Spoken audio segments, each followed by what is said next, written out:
मैं सबसे पहले निवेदन करता हूं पीछे बैठे हुए सभी बंधुओं से कि वो आगे आके बैठे।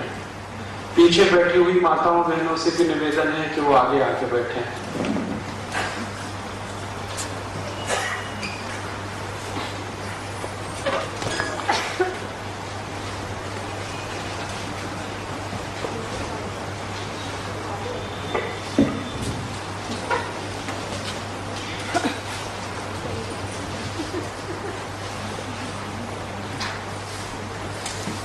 आज के इस कार्यक्रम में उपस्थित भीलवाड़ा नगर के सभी सम्माननीय नागरिक बंधुओं, माताओं, बहनों, मैं बहुत आभारी हूँ महावीर इंटरनेशनल संस्था का, जिन्होंने ये आयोजन किया है और मुझे आपसे भारत देश की आज की सबसे गंभीरतम समस्याओं में से एक चिकित्सा और स्वास्थ्य पर बात करने का मौका मिला है।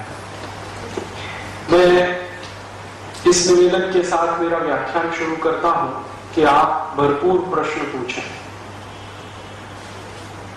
इससे अच्छा ये होगा कि आप यहां से जो कुछ भी लेके जाएंगे वो दूसरों को भी बता सकेंगे। आपके दिमाग में अगर स्पष्टता आ जाएगी तो बहुत लोगों को उसका लाभ मिलेगा। खुशी की बात यह है मेरे लिए कि इस व्याख्यान में महिलाओं की संख्या ज्यादा है और ये विषय महिलाओं का सबसे प्रिय विषय माना जाता है, नजदीकी है, इसलिए बहुत अच्छा है। मैं आज की हमारी जो चिकित्सा की समस्याएं हैं और स्वास्थ्य की परेशानियां हैं, इन पर थोड़ा सा जानकारी इस संदर्भ में देना चाहता हूं कि ये उत्पन्न कहां से हुई है। हमारा भारत देश दुनिया में अनोखा ऐसा देश है जहां की चिकित्सा प्रणाली हर एक व्यक्ति को स्वस्थ रहना सिखाती है, जिसको आप आयुर्वेद कहते हैं। दुनिया के किसी भी देश में ऐसी कोई चिकित्सा प्रणाली नहीं है जो स्वस्थ रहना सिखाती हो। ज्यादातर चिकित्सा प्रणालियां जो दुनिया में चल रही हैं, जिनकी संख्या अभी धीरे धीरे 100 के ऊपर पहुंच गई है, एलोपैथी है, बायोकेमिक है, होम्योपैथी है, मैग्नेट थेरेपी है, ऐसी करीब 100 से ज्यादा चिकित्सा पद्धतियां दुनिया भर में चल रही हैं। इन सभी के मूल में यह है कि आप पहले बीमार पड़ो, फिर हम आपको ठीक करेंगे। हाँ, इसमें शर्त ही ये है कि आप बीमार पड़ो। बिना बीमार पड़े ये चिकित्सा पद्धति आपको कुछ भी मदद नहीं करेगी। लेकिन भारत की जो चिकित्सा पद्धति है, जिसको हम आयुर्वेद कहते हैं, वो अनोखी है पूरी दुनिया में, जो ये कहती है कि बीमार ही मत पड़ो, स्वस्थ रहो। और ये स्वस्थ रहने की कल्पना कितनी ऊंची है हमारी चिकित्सा पद्धति में, इसका एक सूत्र है जो हम बार बार कहते रहते हैं, सर्वे भवन्तु सुखिनः सर्वे सन्तु निरामया सर्वे भद्राणि पश्यन्तु मा कश्चित् दुःखभाग् भवेत्। सब सुखी हो, सब निरोगी हो, कोई दुखी ना हो, ऐसी भावना, ऐसी कल्पना किसी चिकित्सा पद्धति में नहीं है, सिर्फ आयुर्वेद में। आयुर्वेद की ये जो चिकित्सा पद्धति इतनी ऊंची भावना लेकर हजारों वर्षों से इस देश में जो चलकर आई, आखिर उस देश में ऐसी क्या तकलीफ हो गई कि सब बीमार ही बीमार दिखाई देते। जिस देश की भावना इतनी प्रबल और इतनी ऊंची हो, सर्वे भवन्तु सुखिनः, उस देश में अब सब बीमार ही बीमार दिखाई देते। थोड़े दिन पहले मैंने भारत सरकार के स्वास्थ्य मंत्रालय को एक पत्र लिखा था कि भारत में 108 करोड़ लोगों की जनसंख्या है, इसमें स्वस्थ कितने हैं। तो उनका पहले तो एक पत्र आ गया उत्तर के रूप में कि आप पहले ये बताइए स्वस्थ मानेंगे किसको। आयुर्वेद की अगर आप परिभाषा लेंगे स्वस्थ होने की, तो भारत में शायद ही कोई मिलेगा जो स्वस्थ हो। और अगर एलोपैथी की परिभाषा लेंगे तो हो सकता है 20-25 करोड़ लोग स्वस्थ हों, बाकी बीमार हों। लेकिन आयुर्वेद की परिभाषा में तो शायद ही कोई हो, ऐसा उनका पत्र आ गया। तो मैंने उनसे कहा कि अच्छा आप ऐसा करिए, दोनों हिसाब से मुझे बताइए। और मैंने उनसे पूछा कि भारत में सबसे पहली जनगणना हुई थी सन 1881 में, अंग्रेजों के जमाने में। वहां से आप मुझे बताइए कि सन 1881 में जब जनगणना हुई थी तो उस समय कितने स्वस्थ थे, और आज 2001 में जो आखिरी जनगणना अभी तक की हुई है उस समय कितने स्वस्थ हैं। तो सरकार की ओर से कहा गया कि ये तो बड़ा मुश्किल प्रश्न है, आपको इसका उत्तर मिलने में बहुत समय लगेगा, क्योंकि पुराने आंकड़े निकालना वो समय का काम है। हमने कहा ठीक है, चलेगा, मुझे कोई जल्दी नहीं है। बहुत दिन के बाद उनका एक और पत्र आ गया कि अभी आप ऐसा करिए कि संसद की पुस्तकालय में चले जाइए, लाइब्रेरी में चले जाइए, वहां पर ये सेक्शन है, वहां से आप खुद डॉक्यूमेंट्स देख के पता कर लीजिए। हमारे पास इतनी फुर्सत नहीं है कि आपके इस प्रश्न का हम उत्तर दे सकें, क्योंकि हम सब बहुत व्यस्त हैं। मैं चला गया, हमारे एक परिचित मित्र सांसद हैं, उनसे कहा कि मेरा एक पास बनवाइए, मैं लाइब्रेरी जरा देखना चाहता हूँ पार्लियामेंट की। पहले भी मैं बहुत बार गया हूँ। तो वहां की लाइब्रेरी में जाके जब 1881 के रिकॉर्ड्स मैंने निकाले तो उनका देखकर सामान्य समझ जो बनी मेरी कि अगर हम मान लें उस समय भारत की जनसंख्या लगभग 20 करोड़ थी, लेकिन 20 करोड़ की जनसंख्या में अगर हिसाब ऐसा निकालें, 5 आदमी अगर एक परिवार में रहते हो, 5 व्यक्ति एक परिवार में रहते हो, तो उसमें से 4 स्वस्थ थे। ये मैं आयुर्वेद की परिभाषा से बोल रहा हूं। स्व में स्थित होना स्वस्थ, ये आयुर्वेद कहता, अपने में आप स्थित हो, आपको किसी भी चीज से, किसी भी वातावरण की प्रतिकूलता से आपके ऊपर कोई दुष्परिणाम ना होता हो तो आप स्वस्थ हैं, मन से भी और तन से भी, दोनों स्तर पर, आत्मा के स्तर पर भी। तो उस समय 20 करोड़ की आबादी हमारे देश की, और 5 में से 4 लोग स्वस्थ। इसका मतलब जब हम गुलाम थे तो शायद ज्यादा बेहतर थे। फिर उसके बाद 2001 की जनसंख्या हमारी है लगभग 103 करोड़, 104 करोड़, अब हो गई है 2006 में 108 करोड़। तो अब हमारे यहाँ स्थिति यह है कि 5 में से 4 बीमार, और अगर थोड़ा और आगे चलूं तो 4.5 बीमार, आधा जो है थोड़े स्वस्थ है। आधे से मतलब जैसे शरीर में सैकड़ों बीमारियां हैं तो उसमें से कुछ कम है जिनको उनको आधा मान लें, ऐसी स्थिति हमारी हो गई है। मात्र 150 वर्ष में या 150 से भी कुछ कम वर्ष में ऐसा कैसा हो गया इस देश में? 5 में से 4 स्वस्थ थे 1881 में, अब 5 में से 4 बीमार हैं 2006 में। इतना उल्टा हो गया इस देश में। और अगर हम थोड़ा सा और पीछे चले, मान लीजिए 1881 के तो आंकड़े उपलब्ध हैं, चूंकि अंग्रेजी सरकार ने सर्वेक्षण कराया था। हम 1881 के पीछे चले, हो सकता है 1781 की बात करें या 1681 की बात करें, तो हो सकता है कि लगभग सभी स्वस्थ हों।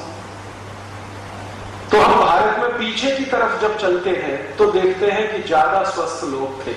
और ज्यादा पीछे चले तो हमें बताया ये जाता है, और ये सामान्य रूप से समझ में भी आता है, कि अगर 500-700 साल पहले की भारत में कल्पना करें तो बीमारी ही नहीं, बहुत कम बीमारियां, कभी साल में एक आध बार कोई बीमार पड़ जाए तो पड़ जाए। और थोड़ा पीछे चले, चरक ऋषि की बात सुने, सुश्रुत ऋषि की बात सुने, और हमारे देश के जो चिकित्सा शास्त्र के बड़े विशेषज्ञ रहे उनकी कही हुई सुने, तो वो तो कहते हैं कि बीमारी क्या होती है ये सोचना पड़ेगा। और उस जमाने में स्वस्थ लोग इतने कि आराम से 100 साल, 150 साल, 200 साल तक जिंदा रहे। तो ये दिखाई ये देता है कि भारत जैसे जैसे आगे बढ़ा समय के सापेक्ष, तो बीमार ज्यादा होता गया। ये बीमारियां आई कहां से? बाहर से आई क्या? तो बाहर से आने वाली बीमारियां तो बहुत थोड़ी होती है, जिनको हम वायरल इन्फेक्शन या बैक्टीरियल इन्फेक्शन है। ज्यादा बीमारियां बाहर से नहीं आती, कभी कभी कोई आ गई, जैसे आजकल एक बीमारी आ गई है चिकनगुनिया, जो सालों साल में हमें सुनाई दे रही है। हो सकता है आपने 10 साल तक पिछले लगातार सुना ही नहीं हो कि चिकनगुनिया क्या था, 20 साल तक भी नहीं सुना हो। और ऐसी नहीं है कि ये बीमारी सबको मार के चली जाएगी, थोड़े दिन में ये चली जाएगी। हो सकता है 2-5 दिन के बाद भीलवाड़ा वाले भूल जाएंगे कि चिकनगुनिया भी कोई आया। तो बाहर से कोई बीमारी आती है, ज्यादा टिक नहीं पाती, क्योंकि हमारा वातावरण और प्रकृति ऐसी है कि कोई बीमारी भारत में टिक नहीं सकती। सबसे ज्यादा सूर्य प्रकाश भगवान इसी देश को देता है, और सूर्य प्रकाश दुनिया में ऐसी अद्भुत वो है ताकत जो हर बीमारी के कीटाणु को या जीवाणु को खत्म करके ही दम लेती है। जिन देशों में सूर्य प्रकाश कम होता है वहां बीमारियां ज्यादा समय तक टिकती हैं या कभी कभी तो परमानेंट हो जाती है। भारत में कोई भी बाहर से आई हुई बीमारी टिक नहीं पाती। कितना भी खराब वायरस यहाँ आ जाए, कितना भी खराब बैक्टीरिया आ जाए, कोई भी मच्छर बाहर से उड़ता हुआ आ जाए, ये चिकनगुनिया एक मच्छर से ही फैलने वाली बीमारी है जो मानते हैं कि अफ्रीका की तरफ से आया है, लेकिन वो कितना भी ताकतवर हो 15-20 दिन से ज्यादा टिक नहीं पाता। तो बाहर से आने वाली बीमारियां तो बहुत ही कम है, मुश्किल से 8-10%। इसका माने 90% बीमारियां तो हमारे अपने अंदर से हैं, और अपने अंदर से बीमारी 90% ऐसे देश में हो जाए जहां सर्वे भवन्तु सुखने की कल्पना रही हो, तो इस पर चिंतन करने की जरूरत है कि भाई क्या हुआ हमको ऐसा पिछले 200 साल में जो हम इतने बीमार पड़ने लगे। मैंने इस विषय पर थोड़ा अभ्यास किया, थोड़ा सोचा, तो मुझे बिल्कुल स्पष्ट समझ में आ गया कि पिछले 200-250 वर्षों में हमने भारत की चिकित्सा व्यवस्था आयुर्वेद का अपने जीवन में पालन कम कर दिया। सर्वे भवन्तु सुखने की कल्पना जिस आयुर्वेद से आई है, उसी आयुर्वेद ने हमको बताया है कि आप सुखी कैसे रहें, और सुखी रहने के लिए स्वस्थ होना बहुत आवश्यक है। स्वस्थ व्यक्ति ही सुखी होता है, ये भारत की सर्वमान्य परिभाषा है और हजारों साल से चली आ रही है। हमारे देश में जितने भी महान व्यक्ति हुए, सबने एक बात कही कि सुखी वही है जो स्वस्थ है। आपके पास बहुत पैसा है, आप सुखी नहीं हैं, क्योंकि पैसे से सुख नहीं खरीद सकते। पैसे से सुविधाएं खरीदी जा सकती है, सुख नहीं खरीदा जा सकता। आप करोड़पति हो या रोडपति, स्वस्थ हैं तो सुखी हैं। अगर स्वस्थ नहीं है तो कोई सुख आपको नहीं है। हजारों करोड़ के एम्पायरों के मालिक लोगों से मैं कई बार मिला हूं, और मैंने उनको दिन में 20-20 गोलियां खाते देखा है, 25-25 गोलियां खाते देखा है। गोलियां वो ऐसे खाते हैं जैसे सब्जी खाते हैं। हाँ, कई बार तो मैंने देखा है कि सब्जियों की जगह पर गोलियां ही गोलियां खाते रहते हैं। 4 गोली सुबह खा लिया, 4 दोपहर को, 2 कैप्सूल के साथ 4 रात को, फिर अगले 1 हफ्ते में और 2-4 इंजेक्शन ठुकवा लिए। ये स्थिति उनकी है। करोड़ों करोड़ों रुपए का उनका साम्राज्य है, फिर भी कहीं किसी स्तर पर स्वस्थ नहीं। तो स्वस्थ होने के लिए हमारे यहाँ तो बहुत पहले से ये मान लिया गया कि आप स्वस्थ हैं तो सुखी हैं, और जिस देश में स्वस्थ होने के लिए शास्त्र लिखा गया हो, वहां लोग इतने बीमार पड़े, तो ये समझने की बात है कि हमसे कोई गलती हो रही है, क्या चूक हो रही है। क्योंकि शास्त्र तो हमारा कहता है कि आपको सुखी ही होना चाहिए, आनंद में ही रहना चाहिए, स्वस्थ ही रहना चाहिए। लेकिन हम अगर बीमार हैं तो कहीं कोई बड़ी गलती है। वो गलती क्या है? वो गलती समझने के लिए पिछले कई वर्षों से मैं कुछ दस्तावेज पढ़ता रहा, तो मुझे समझ में आया कि हमसे एक सबसे बड़ी गलती ये हो रही है कि हम जिस देश में रहते हैं उसकी जो आबो हवा है, जो जलवायु है, जो प्रकृति है, जो तासीर है, वो एक भिन्न तरह की है, और हम अपनी जीवन शैली जो बिता रहे हैं या चला रहे हैं, वो हमारी आबो हवा, तासीर और प्रकृति के बिल्कुल विपरीत है। हमको पिछले 400-500 वर्षों से हमको एक बीमारी लग गई है, और वो बीमारी ये लग गई है कि यूरोप और अमेरिका की नकल करना, विदेशों की नकल करना। और जब से भारतवासियों ने विदेश जाना शुरू किया है, तब से ये बीमारी और बढ़ी है। यहां से लोग पढ़ाई लिखाई के लिए विदेश जाते हैं, धन कमाने के लिए विदेश जाते हैं, नौकरी पेशा करने के लिए विदेश जाते हैं, और वहां से लौट के आते हैं तो सब दिमाग में खुराफातें लेके आते हैं, और वो उल्टा उल्टा सबको सिखाते हैं और बताते हैं।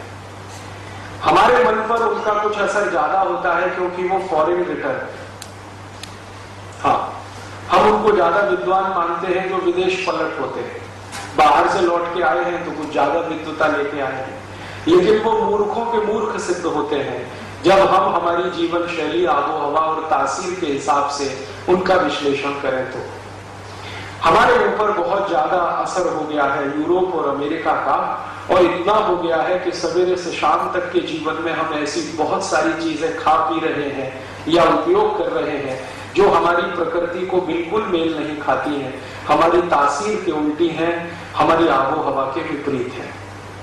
हमारी आबो हवा क्या है और यूरोप और अमेरिका की आबो हवा क्या है, उनकी तासीर क्या है, हमारी तासीर क्या है, उनकी प्रकृति क्या है, हमारी प्रकृति क्या है, जरा इसको 2 मिनट समझें।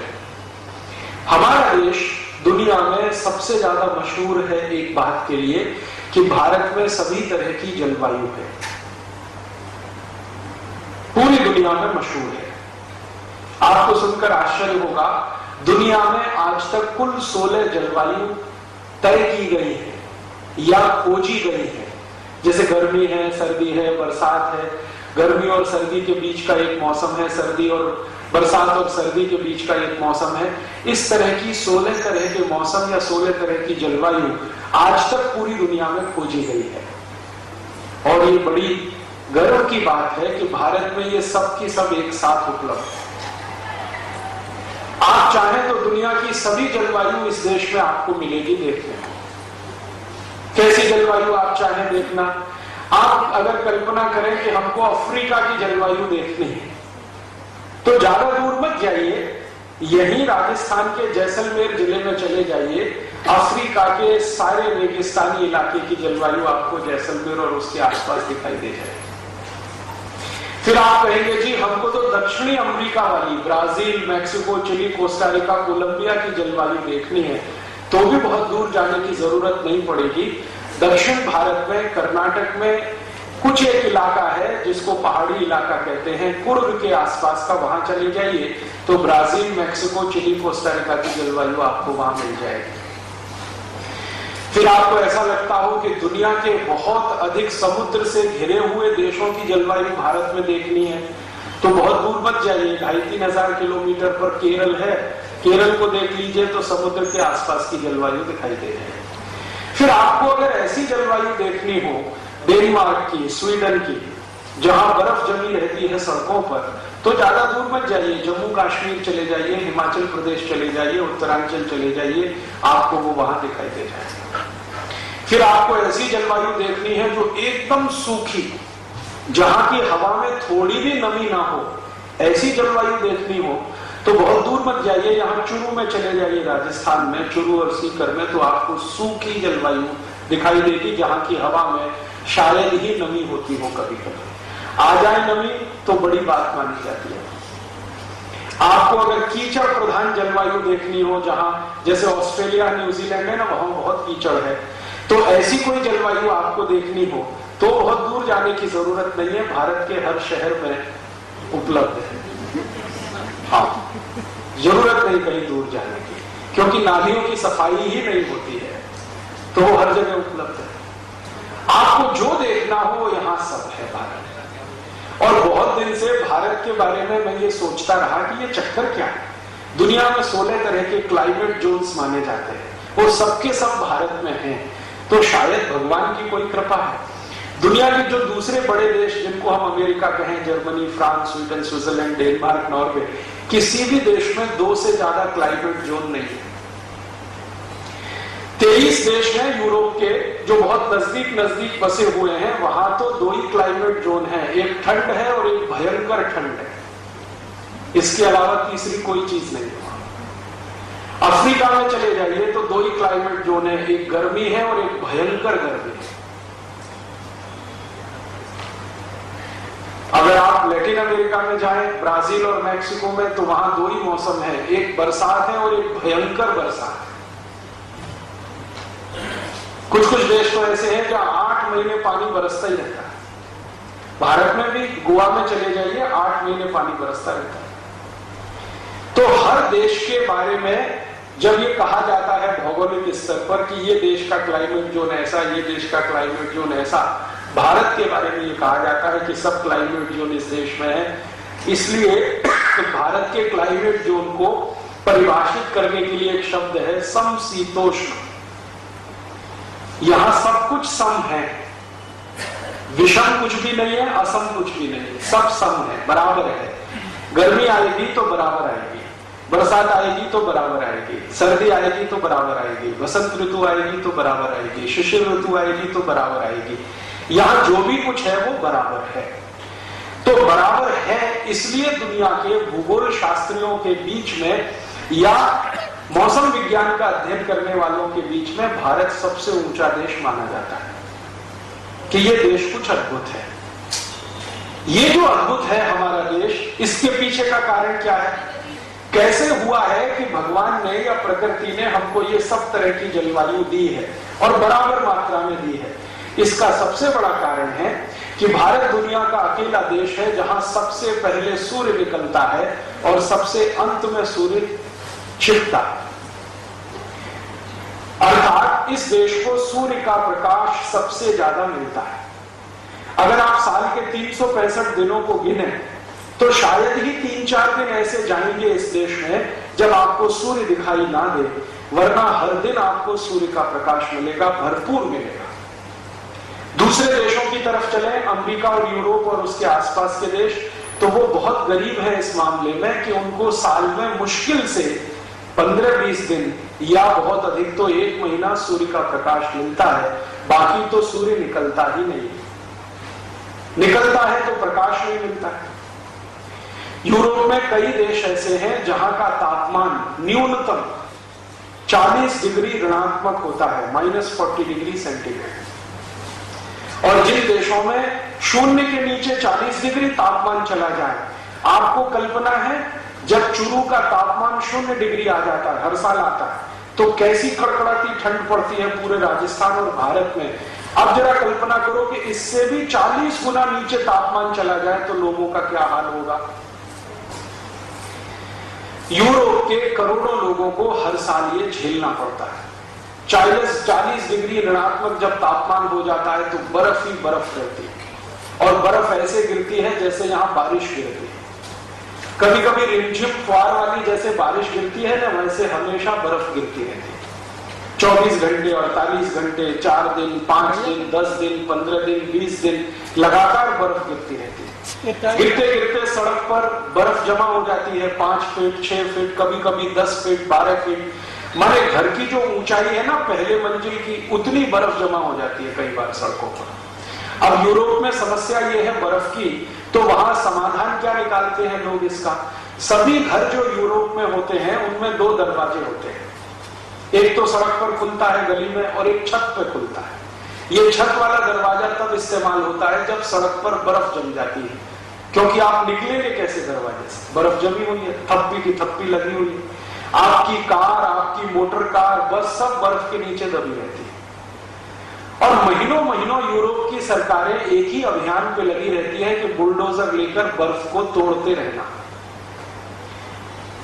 वहां की जो नगर पालिकाएं हैं ना यूरोप की, उनका सबसे बड़ा काम है बर्फ को सड़क से हटाना, सबसे बड़ा काम। और ये इतना बड़ा काम है कि उनके जो बजट होते हैं उसका आधे से ज्यादा हिस्सा हर साल बर्फ को हटाने में ही खर्च होता है। तो ऐसे देश हैं यूरोप और अमेरिका के आसपास के, जहां बर्फ ही बर्फ है, ठंडा ही ठंडा है। और 1-2 दिन नहीं है, 1 महीने, 2 महीने, 3 महीने, 7 महीने, 8 महीने, 9 महीने लगातार। 9 महीने के बाद कभी थोड़ा सूर्य प्रकाश निकलना शुरू होता है, बर्फ थोड़ी बहुत पिघलती है, पिघल के वो पानी बनती है, उसको वो इकट्ठा करते हैं, उसी को पीते हैं, उसी से नहाते हैं। फिर अगले साल इंतजार करते हैं बर्फ गिरेगी, फिर पानी मिलेगा। अर्थात उन देशों में बारिश का पानी नहीं आता। आप पूछेंगे क्यों नहीं आता जी? इसलिए नहीं आता कि बारिश का पानी प्रकृति के एक चक्र से शुरू होता है। आप जानते हो प्रकृति का चक्र क्या है? वो चक्र ये है कि जब सूर्य का प्रकाश गिरेगा तो समुद्र का पानी वाष्प बन के उड़ेगा। दुनिया में आप जानते हैं 3/4 पानी समुद्र का ही है, या 3/4 क्षेत्र समुद्र से ढका हुआ। तो सूर्य का प्रकाश भरपूर ताकत से जब गिरेगा तो पानी वाष्प बनेगा, भाप बनेगा, ये उड़कर ऊपर इकट्ठा होगा। फिर ऊपर उठते उठते उठते उठते इसका कंडेंसेशन, संघनन होगा। संघनन होकर ये बादल में बदलेगा, और फिर बादल के आसपास का क्षेत्र अगर कम दबाव का हो जाए तो वो बारिश के रूप में नीचे गिरेगा। ये है प्रकृति का चक्र। अब इस प्रकृति के चक्र में हम समझें कि मुख्य भूमिका किसकी है? सूर्य की।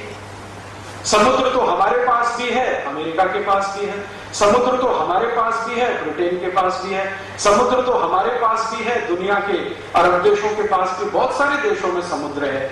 लेकिन प्रकृति का ये जो चक्र पूरा होना है सूर्य के प्रकाश की मदद से, वो उन देशों में नहीं है, क्योंकि सूर्य का प्रकाश ही नहीं है 9 महीने तक। तो इसलिए बारिश नहीं होती है।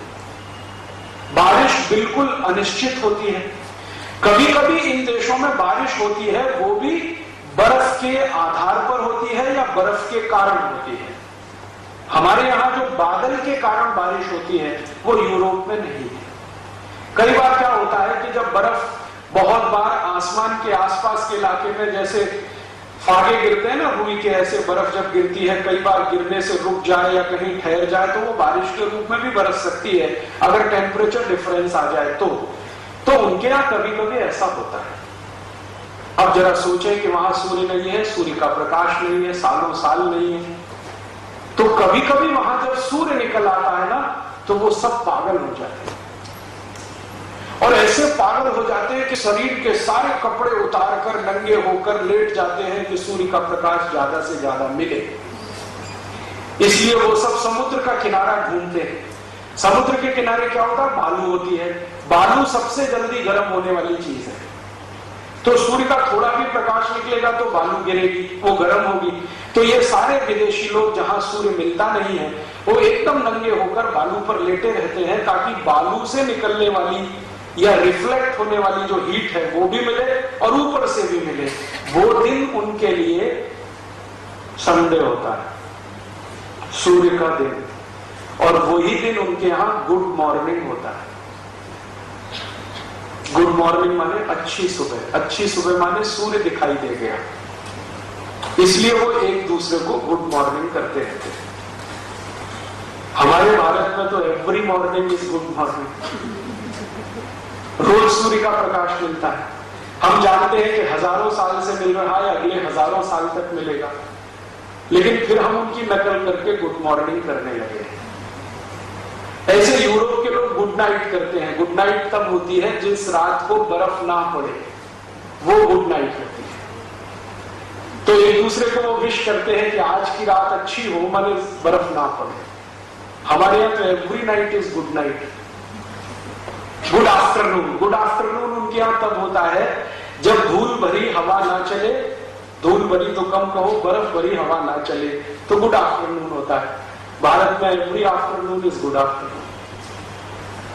तो बिना सोचे समझे हमने good morning, good night, good afternoon करना शुरू किया है। ये मूर्खता की निशानी है। अब उनके यहां तो सूर्य नहीं है, तो सूर्य नहीं है तो समस्याएं ही समस्याएं हैं। सबसे बड़ी समस्या क्या है, सूर्य ही एक ऐसी शक्ति है पूरे प्रकृति में, ब्रह्मांड में, जो मैंने आपसे कहा कि 350 से ज्यादा कीटाणु और जीवाणुओं को मारने की ताकत अकेले सूर्य में है। तो उन इलाकों में जहां सूर्य है नहीं, वहां सभी तरह के जीवाणु और सभी तरह के कीटाणु पनपते हैं। तो उन देशों में सबसे ज्यादा बीमारियां वायरल इन्फेक्शन और बैक्टीरियल इन्फेक्शन की ही होती है। अब उनके यहां जो बीमारियां हैं वो सूर्य के नहीं होने से हैं, तो उन बीमारियों का इलाज एक खास तरीके से किया जाता है। अब भारत में क्या है, भारत में तो सूर्य की इतनी प्रचुरता है, फिर यहां कोई बीमारी आएगी तो इसका इलाज किसी दूसरे तरीके से किया जाएगा। अगर हम उनकी नकल करके इलाज करने लगेंगे तो अपना ही नाश करेंगे, क्योंकि यहां जो डिसीज है, बीमारियां हैं, वो वायरल और बैक्टीरियल इतनी नहीं है, वो दूसरे किस्म की है। उनके यहां जो बीमारियां हैं वो वायरल और बैक्टीरियल किस्म की ज्यादा है। अब ये जो वायरल और बैक्टीरियल बीमारियां होती हैं, अगर इनको कंट्रोल ना करो तो ये बिल्कुल संक्रामक बीमारी की तरह से फैलती है। एक वायरस है, पैदा हो गया, अगर आपने उसको नियंत्रित नहीं किया तो वो पूरे इलाके में फैलेगा और सबको चपेट में लेगा। एक बैक्टीरिया है जो पैदा हुआ, अगर आपने उसको नियंत्रित नहीं किया तो पूरे इलाके को चपेट में लेगा। तो वहां की मजबूरी क्या है कि जैसे ही कोई बीमारी फैलती है तो सरकार सभी को मास वैक्सीनेशन शुरू करा देती है। मास वैक्सीनेशन माने सबको टीके लगाओ, किसी को मत छोड़ो। तो इसलिए यूरोप में क्या होता है, कोई भी छोटी सी बीमारी या महामारी आई तो सबको टीके लगाना अनिवार्य कर दिया जाता है। कारण क्या है कि वो एक वायरस और एक बैक्टीरिया जो मर सकता है सूर्य की तेज रोशनी में है ही नहीं वहां पर, तो वो तो फैलने वाला है, बढ़ने वाला है, तो दवा देके ही उसको रोक पाएंगे। अब हम उनकी नकल करके भारत में भी यही शुरू कर देते हैं, मास वैक्सीनेशन। सबको हेपेटाइटिस बी के टीके लगाओ पाए, हो या ना हो, सबको पोलियो का वैक्सीन देते जाओ, हो या ना हो, सबको ये वैक्सीन दे दो, सबको वो वैक्सीन दे दो। ये उनकी नकल करके हमने अपने देश में जो शुरू किया है, ये अपना ही सर्वनाश करने का काम हम कर रहे हैं। अब इसमें होता क्या है, एक तो फालतू खर्चा हम करते रहते हैं, दूसरा हमारी प्रकृति ने हमारे शरीर को क्षमता दे रखी है बीमारी से लड़ने की, और जो वैक्सीन या दवा हम लेते हैं वो हमारी उसी क्षमता को प्रभावित करती रहती है। तो अंतिम दुष्परिणाम ये होता है कि आपने जिन बीमारियों से बचने के लिए टीके लगवाए, थोड़े दिन के बाद ये बड़े पैमाने पर बीमारियां फैलने लगती हैं हमारे। फिर हम इतने परेशान हो जाते हैं, डॉक्टरों के आगे पीछे भागते हैं, डॉक्टरों के पास भी उसका कोई इलाज नहीं होता है, तो अंत में हजारों लाखों करोड़ रुपए खर्च होते हैं और हमारी आंखों के सामने तिल तिल करके लोग मरते हैं। हम असहाय होकर देखते हैं।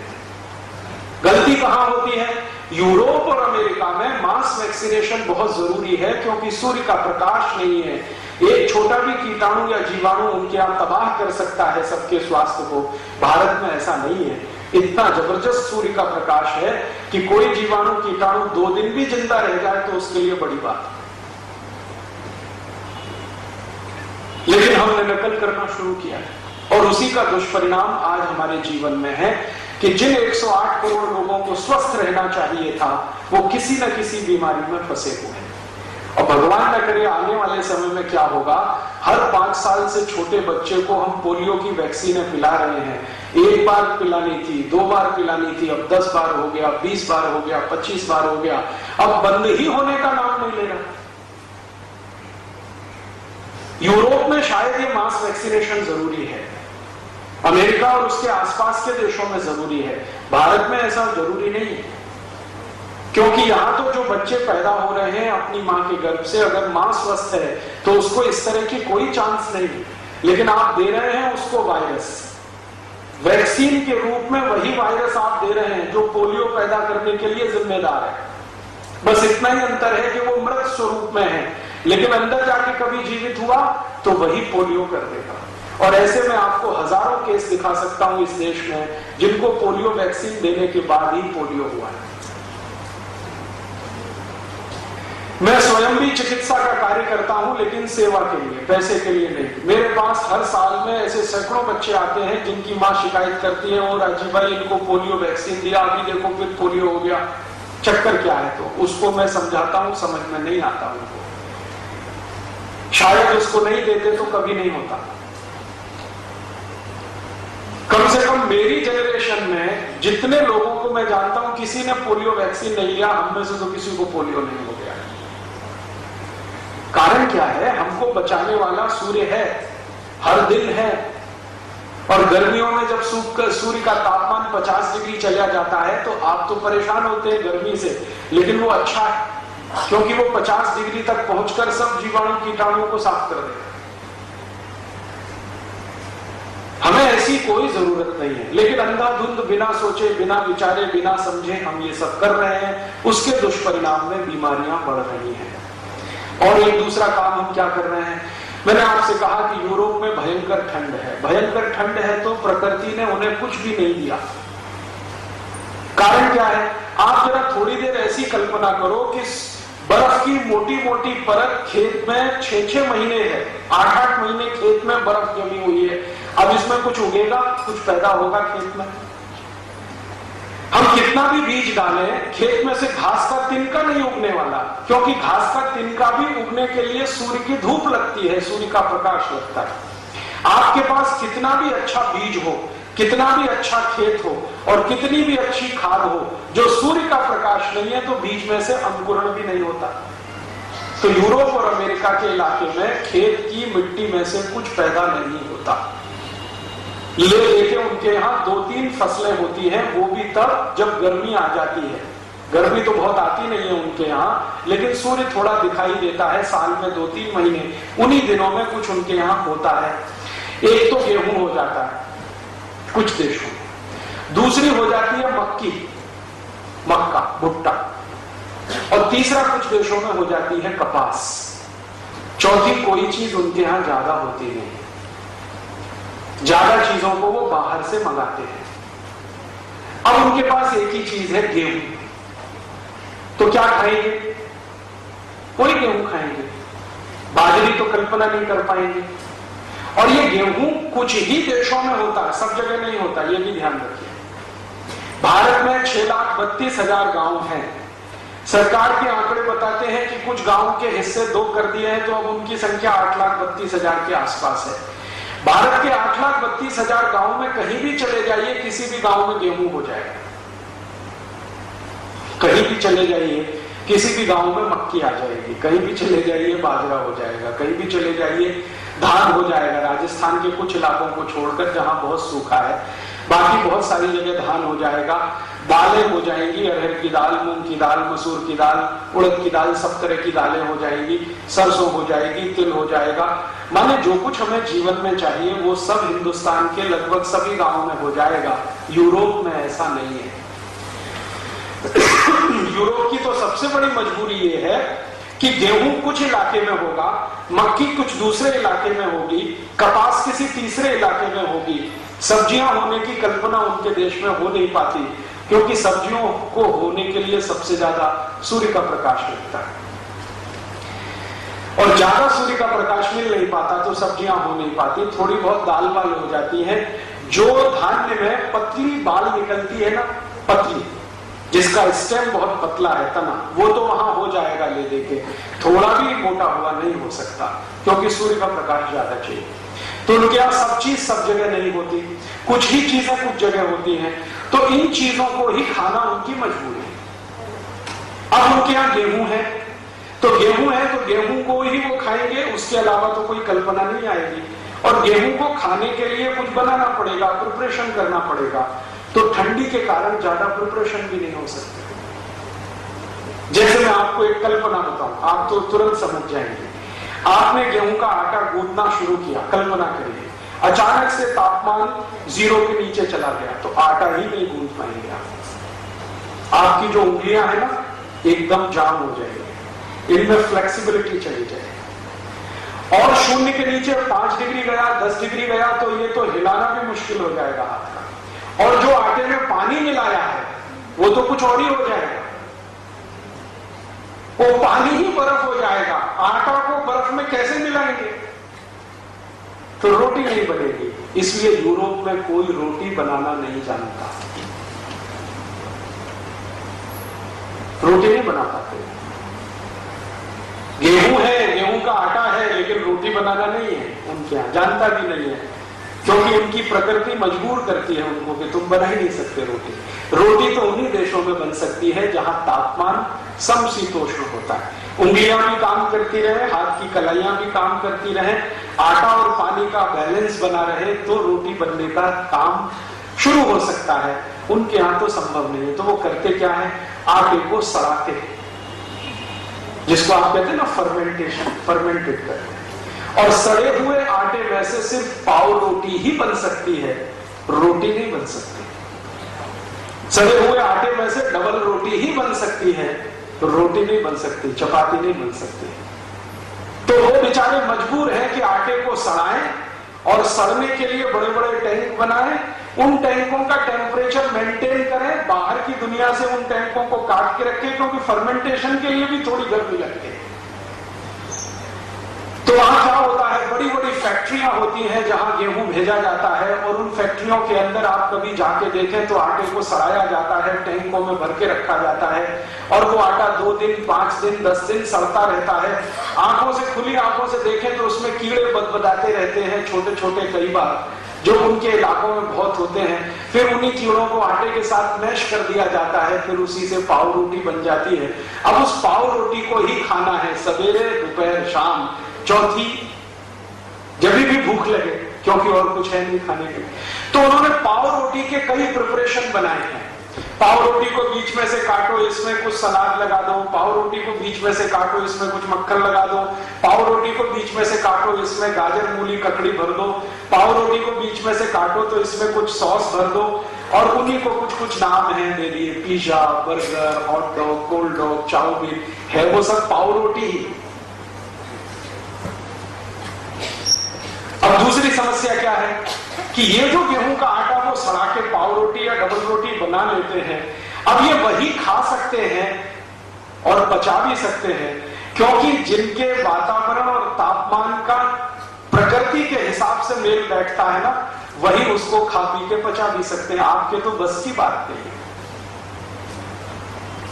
हालांकि आजकल वहां के भी डॉक्टर कह रहे हैं कि ये अब आसानी से पच नहीं रहा है, क्योंकि आपके पेट में जो सिस्टम है भोजन को पचाने का, वो सूर्य के साथ जुड़ा हुआ है। आपने सुना है भारत के बड़े बड़े वैद्यों के मुंह से, चिकित्सकों के मुंह से, कि देखो भाई, खाना रात हो जाए तो नहीं खाना। आपने तो बहुत सारे जैन समाज की माताएं बहनें, आप तो जल्दी समझ जाएंगी, रात्रि भोजन का त्याग करना, नहीं खाना। क्यों? पचेगा नहीं। क्यों? क्योंकि सूर्य और नाड़ी दोनों एक दूसरे से जुड़े। सूर्य का प्रकाश है तो जठराग्नि प्रदीप्त है, जठराग्नि प्रदीप्त है तो जूस बन रहे हैं, तो भोजन के पचने की क्रिया हो रही है। लेकिन उनकी सोचो, जहां 9 महीने सूर्य ही नहीं है, अब उनकी जठराग्नि कैसी होगी, या उनके पेट में पैदा होने वाले जूसेस कैसे होंगे? तो वो बेचारे बहुत तकलीफ में रहते हैं। तो उनके यहां क्या करना पड़ता है कि जूसेस पैदा होने में सूर्य के प्रकाश की जो मदद चाहिए वो तो मिलती नहीं है, क्योंकि हीट चाहिए, हीट तो मिलती नहीं है। तो खाने के पहले थोड़ी शराब पिएंगे, खाने के बाद थोड़ी शराब पिएंगे, ताकि थोड़ी हीट तो आए, थोड़े जूसेस तो बने। क्योंकि पेट में भोजन को पचाने के लिए हाइड्रोक्लोरिक एसिड का फॉर्मेशन होता है, वो बिना गर्मी के बन ही नहीं सकता। हमारे यहाँ तो शरीर गर्म है क्योंकि वातावरण गर्म है, उनके यहाँ तो बर्फ पड़ रही है तो शरीर भी ठंडा है। जैसी बर्फ ठंडी है वैसे शरीर उनका ठंडा है। अब पेट में HCl का निर्माण नहीं हो रहा है, तो वो बेचारे कहेंगे कि भैया थोड़ी ब्रांडी पी लो पहले खाने के पहले, थोड़ी बियर पी लो, थोड़ी कॉन्यैक पी लो। कॉन्यैक एक तरह की शराब का नाम है जो यूरोप में सबसे ज्यादा पी जाती है, क्योंकि यही एक शराब है जिसको पीने के बाद थोड़ा जूस बनेगा तो आपने जो सड़े मैदे की पाव रोटी खाई है वो थोड़ी बहुत पचेगी, और अगर आप ये नहीं पी पाए तो पचना सवाल ही नहीं। तो अब वहां रहने वाले हर आदमी को बियर पीना जरूरी, शराब पीना जरूरी, कॉन्यैक पीना जरूरी। अब हम बिना सोचे समझे उनकी नकल करके खुद बियर पीना शुरू कर दें, शराब पीना शुरू कर दें, कॉन्यैक पीना शुरू कर दें, तो हमारा तो सर्वनाश। क्योंकि यहां तो वैसे ही पेट में गर्मी बहुत है, क्योंकि सूर्य की गर्मी बहुत है, ऊपर से बियर पी के और गर्म करोगे तो मरना ही है यहां तो बिना सोचे समझे, बिना अकल के अगर हम उनकी नकल करें तो बीमारी ही बीमारी। अब तीसरी किस्सा बताता हूं कि चूंकि वहां ठंड बहुत है तो सब्जी नहीं बन सकती। सब्जी पकेगी कैसे? बॉइलिंग पॉइंट चाहिए ना, उबाल का तो बिंदु चाहिए। दाल को पकाना हो तो दाल नहीं पकेगी, सब्जी बनानी हो तो सब्जी नहीं पकेगी। तो वहां क्या होता है, सभी सब्जियां डिब्बे में बंद होके आती है, और डिब्बे बंद सब्जियों को प्लेट में निकाल के वो खाते हैं।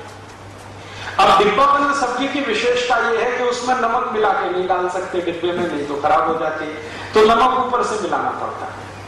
तो यूरोप के सभी देशों में पिसा हुआ नमक खाने की ही परंपरा है, क्योंकि नमक को सब्जी प्लेट में रखने के बाद ही मिलाना पड़ता है। भारत में अब यही नकल हमने करना शुरू कर दिया। पिसा हुआ नमक हम सबके घर में आ गया, जो आज से 50 साल पहले किसी घर में नहीं होता था। हमारे यहाँ क्या है, कोई भी सब्जी हो, कोई भी दाल हो, उसका बॉइलिंग पॉइंट सामान्य रूप से उपलब्ध है, क्योंकि सूर्य उपलब्ध है। तो हम जब नमक डालेंगे तो सब्जी बनाते हुए डालेंगे या दाल बनाते हुए डालेंगे, और दाल और सब्जी में नमक वही अच्छा होता है जो डेले वाला होता है, क्रिस्टल वाला होता है। वो डाल के अगर आप सब्जी बनाएंगे तो तासीर है दूसरी, और ये जो पिसा हुआ नमक डालेंगे तो बिल्कुल तासीर बदल जाएगी। और ये छोटी छोटी बातें जैसे ही बदलना शुरू करती हैं तो फिर बीमारियां आपके शरीर में घर करना शुरू करती हैं। मैं आपको एक छोटी सी बात बताता हूं जो पिसा हुआ नमक खाना आप शुरू कर दीजिए, अपने ही घर में एक एक्सपेरिमेंट कर लीजिए। 2 बच्चे अगर आपके पास हैं, एक को रोज पिसा हुआ नमक खिलाइए और एक बच्चे को वो डेले वाला नमक सब्जी में डालते हुए उबालते हुए खिलाइए। जो बच्चा डेले वाला नमक खाएगा वो ज्यादा स्वस्थ रहेगा, जिसको पिसा हुआ नमक दे रहे हैं वो हर समय बीमार रहेगा। कारण क्या है? आप पूछेंगे जी कारण क्या है? सब्जी को उबालते समय, दाल को उबालते समय जो नमक आपने डाला है, तो नमक भी उबल रहा है सब्जी के साथ, दाल के साथ। तो उसकी जो इंप्योरिटीज हैं, जो उसमें से शुद्धता नहीं है, अशुद्धता है, वो गर्म पानी के साथ कम होती जा रही है। और यहां पिसा हुआ नमक डाल दिया है तो सारी अशुद्धता के साथ गया है और आपको कुछ ना कुछ तकलीफ देने ही वाला है। और ये तकलीफ जानते हैं क्या आती है? आजकल ज्यादातर माताओं बहनों से मैं एक ही शिकायत सुनता हूं, और राजीव भाई हमको थायराइड की समस्या हो गई। ये थायराइड उन सभी को होने वाला है जो पिसा हुआ नमक खाएंगे। और थायराइड के दोनों ही हिस्से हैं, हाइपरथायराइडिज्म, हाइपोथायराइडिज्म। दोनों में हम फंसे हैं और हमारी करोड़ों माताओं बहनें फंसी हैं। उसका एक छोटा सा कारण है पिसा हुआ नमक। जितने दिन आप ये खाते रहेंगे, थायराइड से कभी भी बाहर निकल ही नहीं सकते, कितनी भी गोलियां खाएं, कितने भी इंजेक्शन लगाएं। लेकिन जैसे ही नमक बदल देंगे, बिना दवा के थायराइड ठीक हो जाएगा। मेरे पास बहुत सारे पेशेंट आए थायराइड के, ज्यादातर माताएं आती हैं क्योंकि उनको थायराइड की समस्या पुरुषों की तुलना में ज्यादा होती है सेंसिटिविटी के कारण। तो वो आती है शिकायत लेके, क्या बताएं इतना थायराइड बढ़ा हुआ है, फिर मैं ये गोली खाती हूं तो शरीर और बढ़ रहा है, मोटापा बढ़ रहा है। और एक महिला तो एक बार मेरे पास आई थी जिनका वजन तो मुश्किल से 60 किलो था, लेकिन शरीर देखो तो लगे 100 किलो का, जैसे फुटबॉल में हवा भर दी हो। तब मैंने उनको समझाया कि आपकी समस्या क्या है। उनके समझ में आ गया। मैंने कहा बस कल से आप ऐसा करो, नमक बदल दो, पिसा हुआ नमक खत्म कर दो, डेले वाला लाओ। वो बहन जी ने शुरू किया है, अभी 8 महीने हो गए हैं, वो बराबर हो गए। 58 किलो वजन है, वैसा ही शरीर है। और वो कहती है अब मुझे थायराइड की समस्या नहीं। अब वो कहती है राजीव भाई मैंने लाखों रुपए खर्च कर दिए, 8 साल से मैं दवा खा रही हूं, इतने इंजेक्शन ले लिए, कहां मैं गई डॉक्टरों के चक्कर में, लेकिन किसी डॉक्टर ने ये नहीं बताया कि आप ये नमक पिसा हुआ मत खाओ। मैंने कहा उन्होंने नहीं बताया, उसके पीछे कारण दूसरा है। कारण ये है कि अगर आप ठीक हो जाएंगी तो डॉक्टर का धंधा कैसे चले? तो वो तो नहीं चाहेगा कि आप ठीक हो, वो नहीं बताएगा। जानता वो भी है, जो मैं बता रहा हूं वो डॉक्टर भी जानता है, बताएगा नहीं। तो ऐसे छोटे छोटे से हमारे अपने जीवन में बिना सोचे समझे किए गए नकल के काम हमको इतनी बड़ी समस्याओं में फंसा देते हैं। एक तीसरा उदाहरण देता हूं। जहां लोगों को ठंड बहुत है और रहना पड़ता है, वहां के लोगों की हड्डियां और शरीर थोड़ा कड़क होता है, उसमें लचीलापन कम होता है, फ्लेक्सिबिलिटी नहीं होती।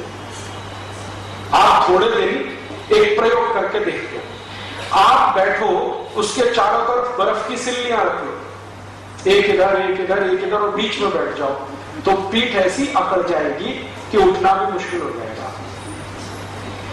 घुटने इतने अकड़ जाएंगे कि उठ के खड़ा होना मुश्किल हो जाएगा, और गलती से आप खड़े हो गए तो बैठना तो बिल्कुल मुश्किल हो जाएगा। अब जरा सोचो कि 4 बर्फ की सिल्ली जो मुश्किल से 0 डिग्री सेंटीग्रेड की है, हम 10 मिनट अपने चारों तरफ रख ले तो शरीर अकड़ जाता है। यूरोप के लोगों को 9-9 महीने बर्फ के चारों तरफ ही रहना पड़ता है, बिताना पड़ता है। तो शरीर के सारे जॉइंट्स उनके स्टिफ होते हैं, कड़क होते हैं, उनमें फ्लेक्सिबिलिटी नहीं होती। तो वो बेचारे क्या करें? तो ज्यादा उठ बैठ नहीं सकते, तो हर चीज वो ऐसी बनाते हैं जिसमें ज्यादा उठ बैठ नहीं करनी पड़े। जैसे उन्होंने कुर्सी बनाई बैठने के लिए, तो कुर्सी में क्या है, आधा ही बैठना पड़ता है, पूरा नहीं बैठना पड़ता। नहीं तो आलती पालती मार के बैठने को बोल दो तो उनकी जान निकल जाती है। और उन्होंने बैठने के लिए जैसी कुर्सी बनाई है, वैसी खाना खाने के लिए बनाई है, वैसी ही टॉयलेट में बनाई है, कमोड सीट, क्योंकि वो ज्यादा फ्लेक्सिबल घुटनों वाले नहीं है। अब हमने बिना सोचे समझे उनकी नकल करके अपने घर में भी डाइनिंग टेबल ले आए, हाँ, और हम भी उसी कुर्सी मेज में बैठ के खाते हैं। वो तो बेचारे मजबूर हैं इसलिए कि घुटने उनके हिलते डुलते नहीं है, इसलिए वो तो या तो खड़े खड़े खाते हैं, स्टैंडिंग पोजीशन में खाना खाते हैं, तो उन्होंने बुफे सिस्टम लाया अपने देश में, क्योंकि झुक ही नहीं सकते, स्टिफ इतना हो गया है, कमर भी कड़क है, घुटने भी कड़क है, झुके कैसे बैठे कैसे, तो खड़े खड़े खाना खा लेते हैं या लेट जाते हैं। बैठना उनके जीवन में बहुत ही कम होता है, घुटने मोड़कर तो बिल्कुल असंभव जैसा होता है। और जो हम बैठ जाते हैं ना सुखासन में आलती पालती मार के, उसकी तो वो सालों साल एक्सरसाइज करें तब भी नहीं बैठ पाते। तो उन्होंने अपनी मजबूरी के चलते अपना टॉयलेट रूम बनाया जिसमें कबोर्ड सीट लगाया, अपनी मजबूरी के चलते डाइनिंग टेबल बनाया जिसमें आधा ही बैठना पड़े, अपनी मजबूरी के चलते उन्होंने बुफे सिस्टम लाया क्योंकि खड़े होकर ही खा लें। अब हमने बिना सोचे समझे उनकी नकल कर लिया, और जिनके घुटने भी अच्छे हैं, कमर भी ठीक है, फ्लेक्सिबिलिटी है, उन्होंने अपने अपने घर के बाथरूम में कमोड लगा दिया। अब मैं पूछता हूं भाई, ये अंग्रेजी स्टाइल का कमोड आपने क्यों लगाया? कुछ सोचा है, समझा है इसके बारे में? क्योंकि वो तो बेचारे इसलिए लगाते हैं कि झुक नहीं सकते, बैठ नहीं सकते। और एक समस्या और है कि जो लोग रोज पाव रोटी खाएंगे सड़े हुए मैदे की, उनका पेट कैसा होने वाला है जरा सोचो। कब्जियत है बहुत, कॉन्स्टिपेशन है, पेट साफ ही नहीं होगा। जब पेट साफ नहीं होगा तो 2-2 घंटे तक बैठना पड़ेगा कि नहीं बैठना पड़ेगा उस टॉयलेट पॉट पे? तो 2 घंटे बैठेंगे कैसे अगर हिंदुस्तानी तरीके से बैठने लगे? क्योंकि हिंदुस्तानी तरीके के टॉयलेट पॉट पे 5 मिनट आप बैठ सकते हैं, यूरोप में तो 2-2 घंटे बैठना पड़ता है। मैंने यूरोप के कई देशों का प्रवास किया है, वहां जब मैं लोगों को देखता हूं सवेरे सवेरे जब टॉयलेट रूम में जाते हैं 2-2 घंटे तक बाहर ही नहीं आते, बैठे ही रहते हैं। फिर उनको पूछो भाई क्यों नहीं आते, तो कहते हैं न्यूज़पेपर पढ़ते रहते हैं। क्यों पढ़ते हो न्यूज़पेपर?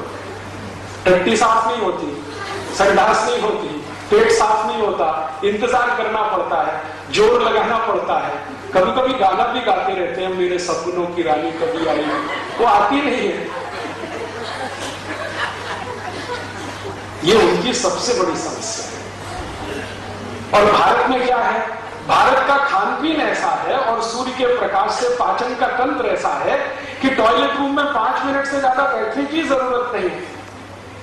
बहुत दिन बाद मुझे यह समझ में आया कि यूरोप के सभी बाथरूम और टॉयलेट रूम में लाइब्रेरी क्यों बनाते हैं। उनके यहां जो लाइब्रेरी होती है ना, वो ड्राइंग रूम में नहीं होती, बेडरूम में नहीं होती, टॉयलेट रूम में होती है, क्योंकि वहीं बैठना है 2-2 घंटे, तो कुछ टाइम तो पास करना ही पड़ेगा।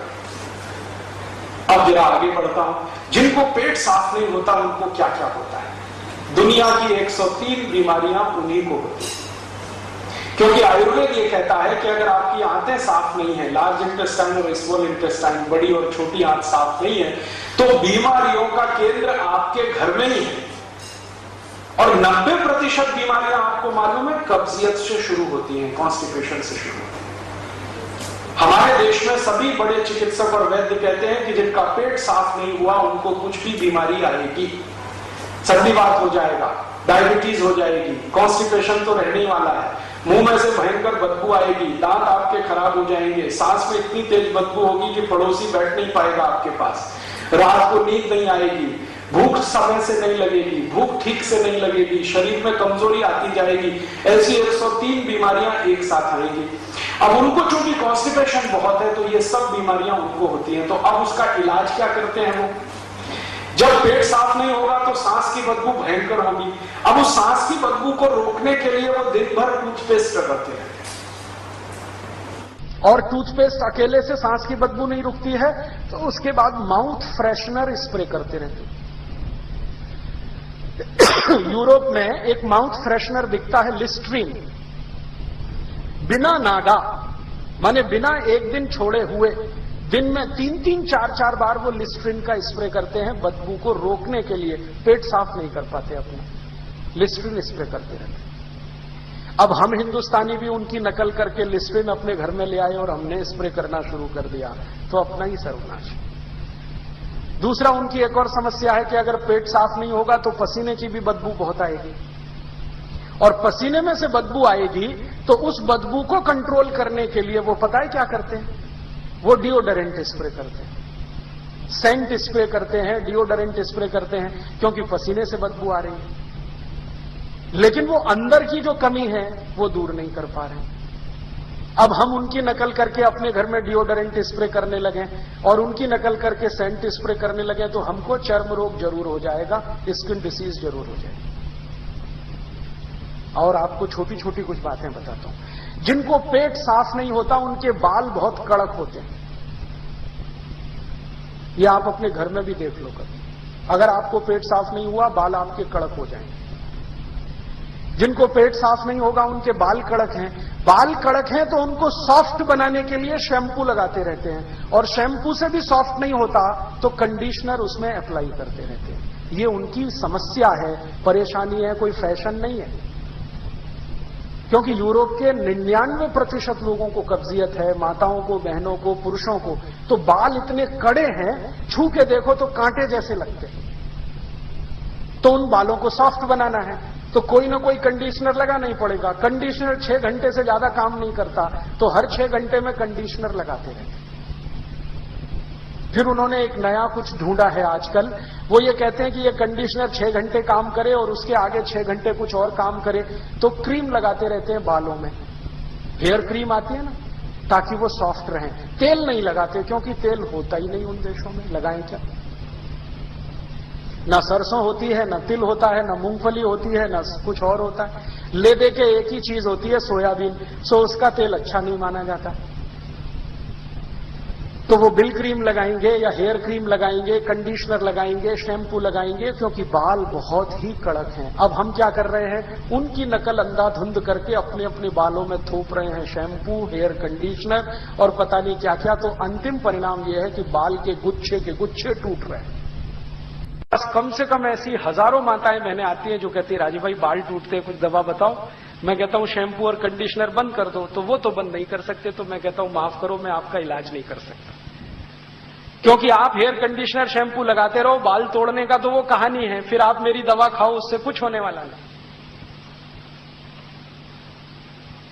और जिनके शरीर में बहुत ज्यादा कॉन्स्टिपेशन होगा, कब्जियत होगी, उनकी त्वचा भी बहुत कड़क रहती है, रफ रहती है।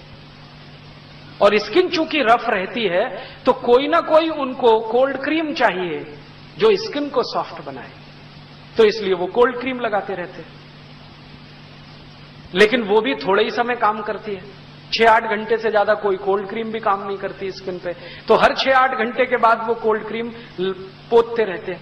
और सबसे ज्यादा तकलीफ कहां आती है, जिनको बहुत कॉन्स्टिपेशन होता है उनके होठ बहुत कड़क रहते हैं, एकदम रफ, सूखे सूखे।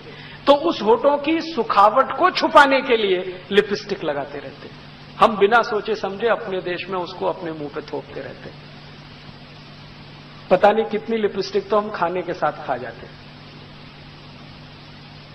क्योंकि आप कितना भी बचा के खाएं वो तो जाने ही वाली है। तो देखिए, एक अंधभक्ति या बिना सोचे समझे की गई नकल कितने तकलीफ का कारण बनती है इस देश में।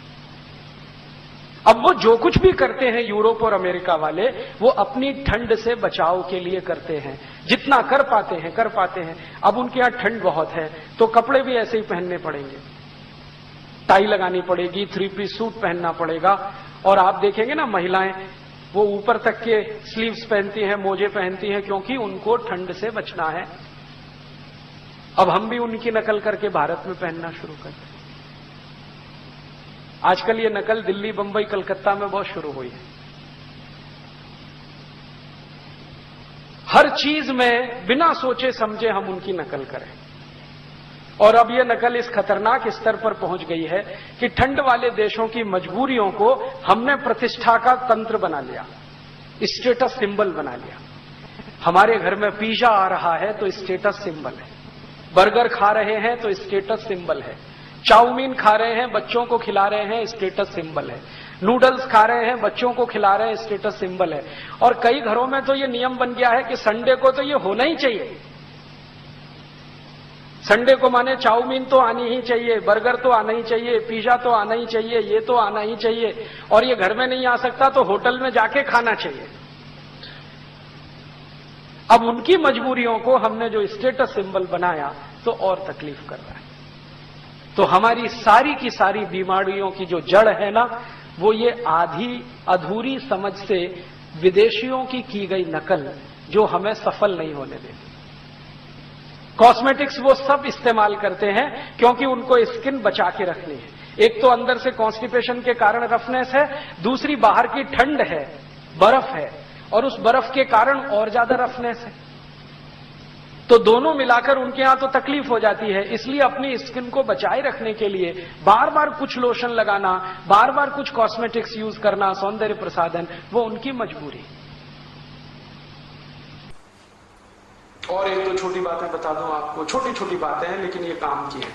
यूरोप के देशों में मैंने जितनी बार प्रवास किया, वहां के लोगों को देखा कि चूंकि ठंड बहुत है ना, तो ये जो भौं के बाल होते हैं ना, ये नहीं उगते, तो इसलिए वो लाइनर का इस्तेमाल करते हैं दिखाने के लिए, नकली, असली तो है नहीं। तो ब्यूटी पार्लर में जा जाके वो बनवा के लाते हैं, काले पीले वो रंग से रंगते रहते हैं, क्योंकि असली बाल आते ही नहीं है, ठंड बहुत है। अब हमने भी वही तमाशा शुरू कर दिया अपने अपने घर में, बाकायदा 2-3 घंटे का समय निकालकर हम ब्यूटी पार्लर में जाते हैं इसको बनवाने के लिए। कितना भी रुपया खर्च हो, हमें तो कोई मतलब नहीं उससे। तो मैं एक ही निवेदन सबसे करता हूं, वो ये कि अगर नकल ही करनी है तो समझ के करो, कुछ अकल के साथ करो। बिना अकल के नकल किया तो खड्डे में ही जाने वाले हैं। बीमारियां इसी तरह से आ रही। हमने यूरोप और अमेरिका की बिना सोचे समझे जो नकल किया अपने जीवन में, कुछ तो हमारी मजबूरी थी कि हम 250-300 साल उनके गुलाम रहे, लेकिन मुझे उससे ज्यादा दुख इस बात का है कि जब उनकी गुलामी चल रही थी तब भारत के लोग इतने मजबूर नहीं थे अंग्रेजों की नकल करने के लिए। वो चले गए 15 अगस्त 47 को, उसके बाद जो अंग्रेजियत बढ़ी है उसने तो तबाह कर दिया इस देश। अब वहां कुछ और भी समस्याएं हैं, जैसे मैंने आपसे कहा ना स्किन बहुत हार्ड है, तो स्किन हार्ड है तो बिना साबुन के नहाना संभव ही नहीं है उनको, क्योंकि कास्टिक सोडा जो है ना हार्ड स्किन के लिए ही है। केमिस्ट्री में ये जो कास्टिक सोडा बनता है ना, सोडियम हाइड्रोक्साइड, ये उन्हीं त्वचा के लिए एप्लीकेबल है, उन्हीं पर ये लगाया जा सकता है जो बहुत कड़क त्वचा हो। और हमारे भारत में इतनी सॉफ्ट है स्किन, क्योंकि सूर्य का प्रकाश हमको है, हम रगड़ रगड़ के कास्टिक सोडा के साबुन से नहा रहे हैं, फिर त्वचा सूखी हो रही है तो फिर दौड़ दौड़ के जा रहे हैं, अरे डॉक्टर साहब क्या हुआ, स्किन रफ हो रही है, एक्जिमा हो गया, सोराइसिस हो गई, इचियोसिस हो गई, खाज हो गई, खुजली हो गई। वो तो होने ही वाला है, क्योंकि सॉफ्ट स्किन के लिए साबुन बना नहीं है, साबुन बना है हार्ड स्किन के लिए। हमारे यहां तो वही चीजें हैं अच्छी नहाने के लिए जो सॉफ्ट स्किन पे एप्लीकेबल हो, जैसे दूध का स्नान। इसलिए हमारे यहाँ कहावत है, दूधो नहाओ पूतो फलो। कभी सुना है किसी से लक्स नहाओ पूतो फलो? कोई कहता?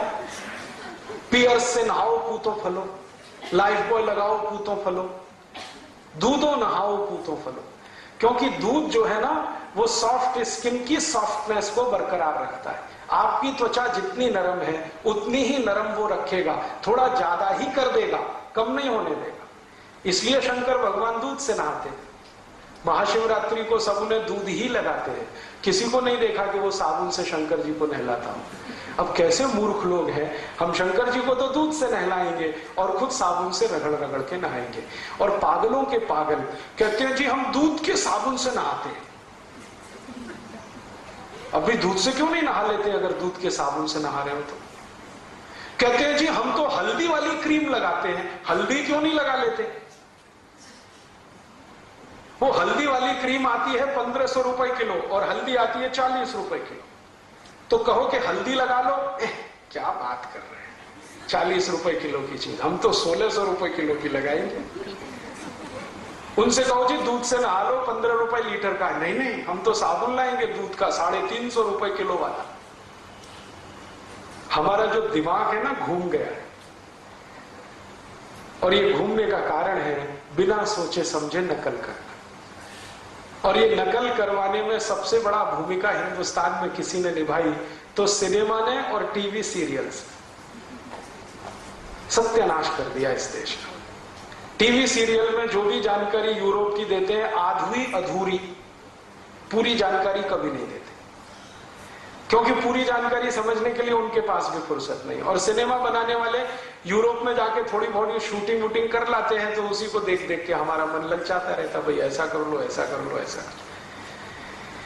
बहुत सारी हीरो हीरोइनों से प्रश्न पूछे जाते हैं कि भाई आप कॉस्मेटिक्स क्या क्या इस्तेमाल करती है। वो तो कॉस्मेटिक्स इसलिए इस्तेमाल करती हैं कि दिन में 6-6 घंटे भयंकर फ्लड लाइट्स में उनको रहना पड़ता है।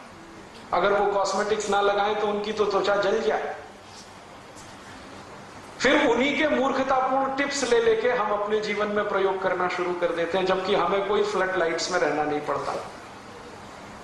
भाई हेमा मालिनी ऐसा करती है तो हम भी कर रहे हैं, ऐश्वर्या रॉय ये लगाती है तो हम भी लगा रहे हैं। ऐश्वर्या रॉय, हेमा मालिनी 6-8 घंटे भयंकर लाइट में रहती है, त्वचा को बचाने के लिए ये सब करती है, हम तो नहीं रहते, फिर हम क्यों करें। तो ये सब घालमेल हो गया, खिचड़ी हो गया। खिचड़ी ऐसा हो गया कि हमारा दिमाग ना तो हमारा रह गया ना उनका बन पाया, आधे हम अपने हैं आधे उनके हैं, तो फंस गया इसमें सारा चक्कर। और ये आधा अधूरापन रोज दिखाई देता है जिंदगी में। पति महोदय है वो 3 पीस सूट और टाई लगा के जा रहे हैं और पत्नी उनकी सलवार सूट में जा रही है या साड़ी में जा रही है। साड़ी शुद्ध हिंदुस्तानी पहनावा है, 3 पीस सूट और टाई अंग्रेजी पहनावा है। वहां इसलिए 3 पीस सूट और टाई पहनते हैं कि ठंड बहुत है, और ठंड है तो सर्दियों में नाक बहुत बहती रहती है। तो पहले वो बेचारे क्या करते थे, जेब से रूमाल निकाल के हमेशा पोंछते रहते थे। फिर उन्होंने सोचा एक टाई लटका के रखो, जब जरूरत पड़े तो पोंछ लेंगे, इसलिए उन्होंने अपने यहाँ टाई लाई है। अब हमारे यहाँ मूर्खों के मूर्ख जून की गर्मी में 50 डिग्री तापमान हो तो 3 पीस सूट और टाई लगा के घोड़े पे चढ़ के शादी करने जाते हैं। और मैं कहता हूं भाई सुपर इडियट बनने के लिए यही एक दिन मिला है तुम्हें, तो कहते राजीव भाई आज तो करने दो, माने शादी के दिन ही इडियट बन के जाओ। और मुझे समझ में नहीं आता कि पति 3 पीस सूट और टाई पहने और पत्नी साड़ी पहने। हम कहते हैं कि गृहस्थी के पहिए हैं पति और पत्नी, एक पहिया ट्रैक्टर का दूसरा साइकिल का, कैसे चलेगी गृहस्थी। या तो ये करिए कि यूरोप में सभी महिलाएं स्कर्ट्स पहनती हैं, तो आप चालू करिए। अगर 3 पीस सूट और टाई का मैच है तो वो स्कर्ट के साथ है, साड़ी के साथ तो नहीं। तो हम तो स्कर्ट पहन नहीं सकते, फिर पतियों को क्यों पहनने देती आप 3 पीस सूट और टाई। और कोई नहीं, बच्चों को और नकल करवा रहे हैं। बेचारे 3-3 साल के बच्चे स्कूल में पढ़ने जाते हैं, खूब टाइट टाई उसकी बांध देते हैं। सभी वैज्ञानिक कहते हैं कि टाई को अगर बांध दिया तो पीछे की जो नसें खून को लेके जाती है ना मस्तिष्क में, ये दबने लगती है, खून का प्रवाह रुकने लगता है। पर्याप्त मात्रा में खून बच्चे के दिमाग को ना मिले तो आंखें कमजोर होती हैं, दिमाग भी कमजोर होता है। इसलिए सब ऊंचे वैज्ञानिक और दुनिया के करोड़पति लोगों ने टाई वाई बंद कर दिया। हमने अपने छोटे छोटे बच्चों को बचपन से ही शुरू कर दिया। फिर हम बहाने बहुत बनाते हैं, अरे क्या करें जी उनके स्कूल में ड्रेस है तो जाके लड़िए ना स्कूल वालों से। आप पैसा देते हैं, आपके पैसे से स्कूल चलता है और वो मूर्खता करें और आप उनको समझा भी नहीं सकते कि हमको जरूरत नहीं है ये टाई और पैंट की और सूट की। तो ऐसी छोटी छोटी बहुत सारी बातें हमारे जीवन में जो घुस गई, इन्होंने हमको अस्वस्थ बनाया। हर तरह की बीमारी हमारे जीवन में आने लगी और बीमारियां हर दिन बढ़ती जा रही और बढ़ते बढ़ते ये संख्या हो गई है। कई बार तो मैं परेशान हो जाता हूं कि एक मरीज आया, उसके शरीर में 50 बीमारियां हैं, कौन सी पहले ठीक करो। तो मैं ढूंढता हूं कि इसकी सबसे बड़ी बीमारी कौन सी है, उसको ठीक करो तो बाकी आसानी से ठीक हो जाए। और मैं आपको पूरी ईमानदारी से बताता हूं, ये पेशेंट को मैं नहीं कहता, 99% जो क्रॉनिक पेशेंट है उनकी अंतिम बीमारी निकलती है पेट की कब्जियत, कॉन्स्टिपेशन। और जब भी मैं उनको कोई ऐसी दवा देता हूं जो उनकी कब्जियत को ठीक कर दे तो उनकी ज्यादातर बीमारियां अपने आप ठीक हो जाती हैं। बहुत सारे मरीजों को मैं संधिवात ठीक करता हूं, लेकिन कभी नहीं बताता कि संधिवात की दवा नहीं दे रहा हूं, पेट साफ करने की दवा। क्योंकि जैसे ही पेट साफ होने लगता है घुटनों का दर्द अपने आप खत्म हो जाता है। जैसे ही पेट साफ होने लगता है माइग्रेन अपने आप खत्म हो जाता है। जैसे ही पेट साफ होने लगता है नींद बहुत अच्छी आने लगती है। जैसे ही पेट साफ होने लगता है शरीर के जॉइंट्स पेन सब निकल जाते हैं।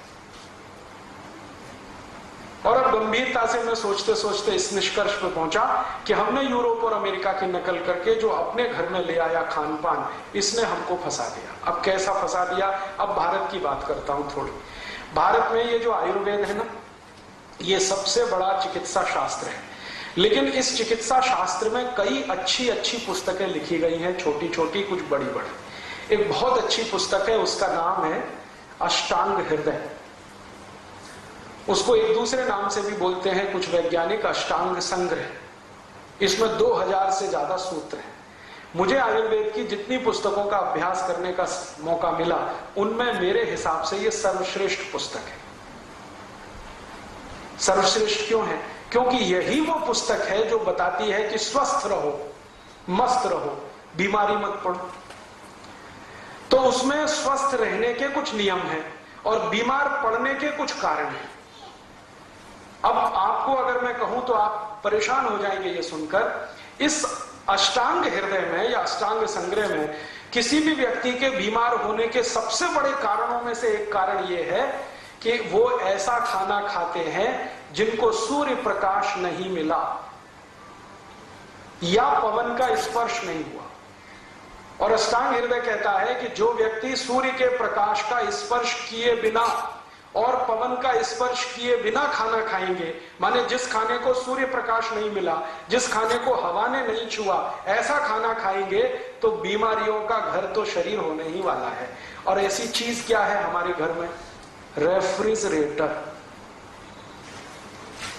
आप फ्रिज में भर के खाना रख दो, ना उसको सूर्य प्रकाश मिलेगा, ना पवन का स्पर्श होगा, और वो खाना अष्टांग हृदय के हिसाब से जहर है।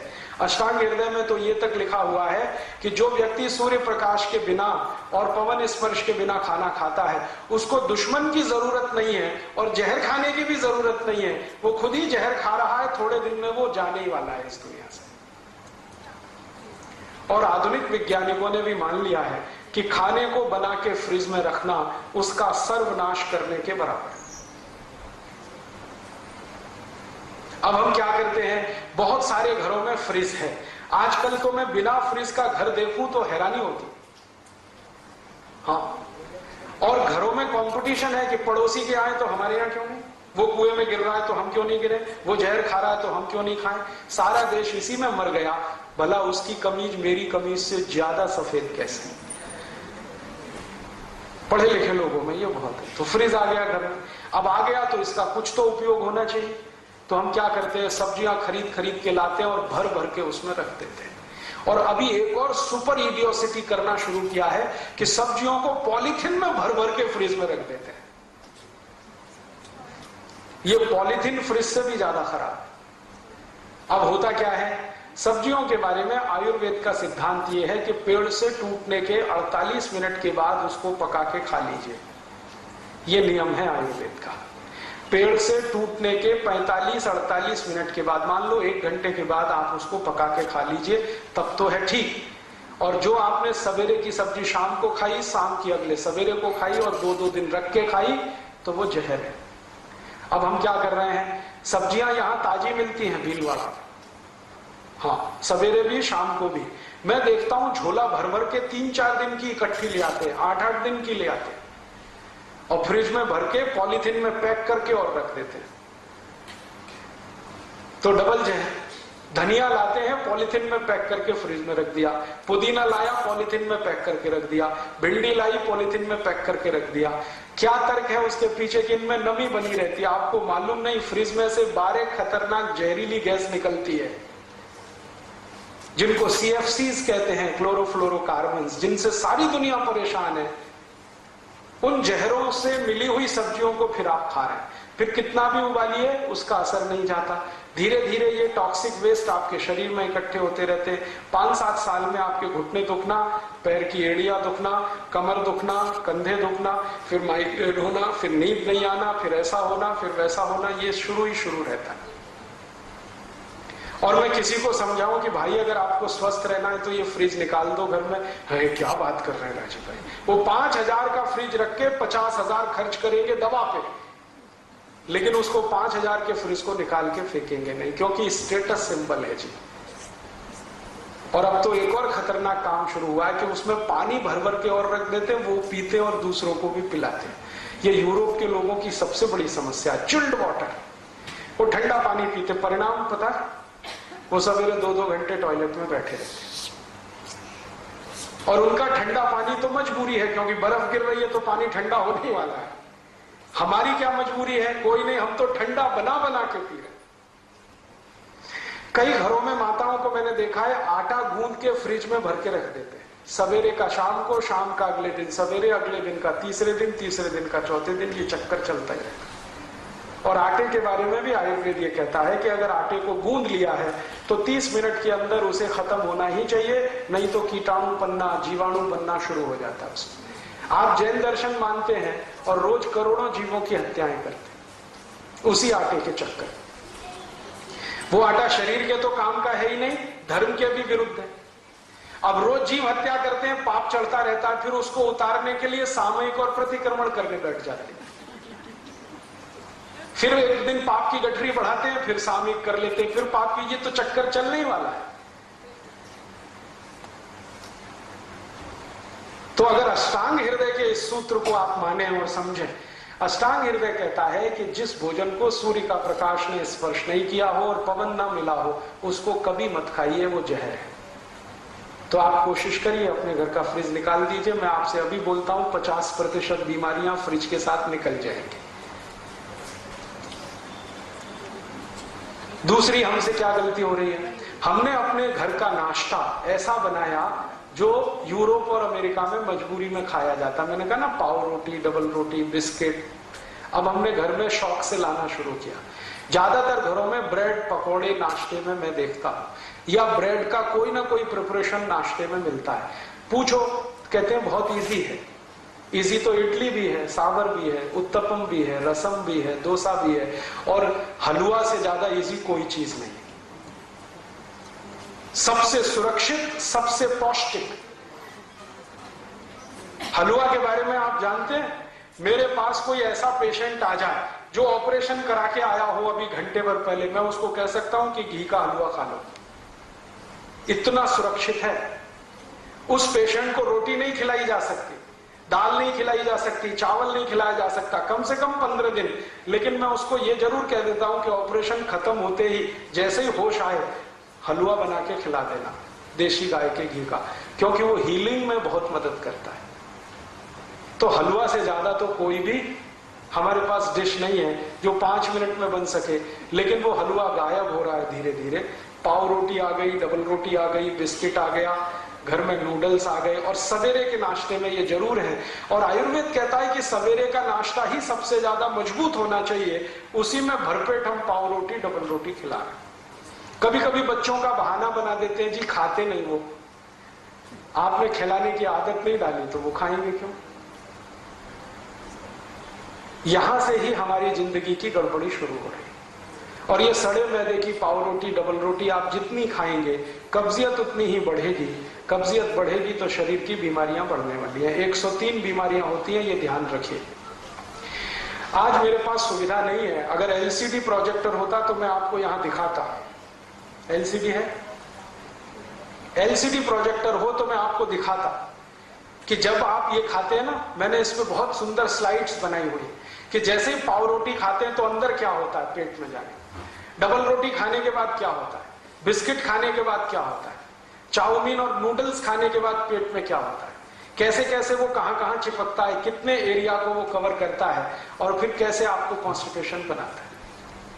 और उसका बनाने का जो तरीका कोई देख ले तो उसको घृणा हो जाए, इतने खराब तरीके से बनता है।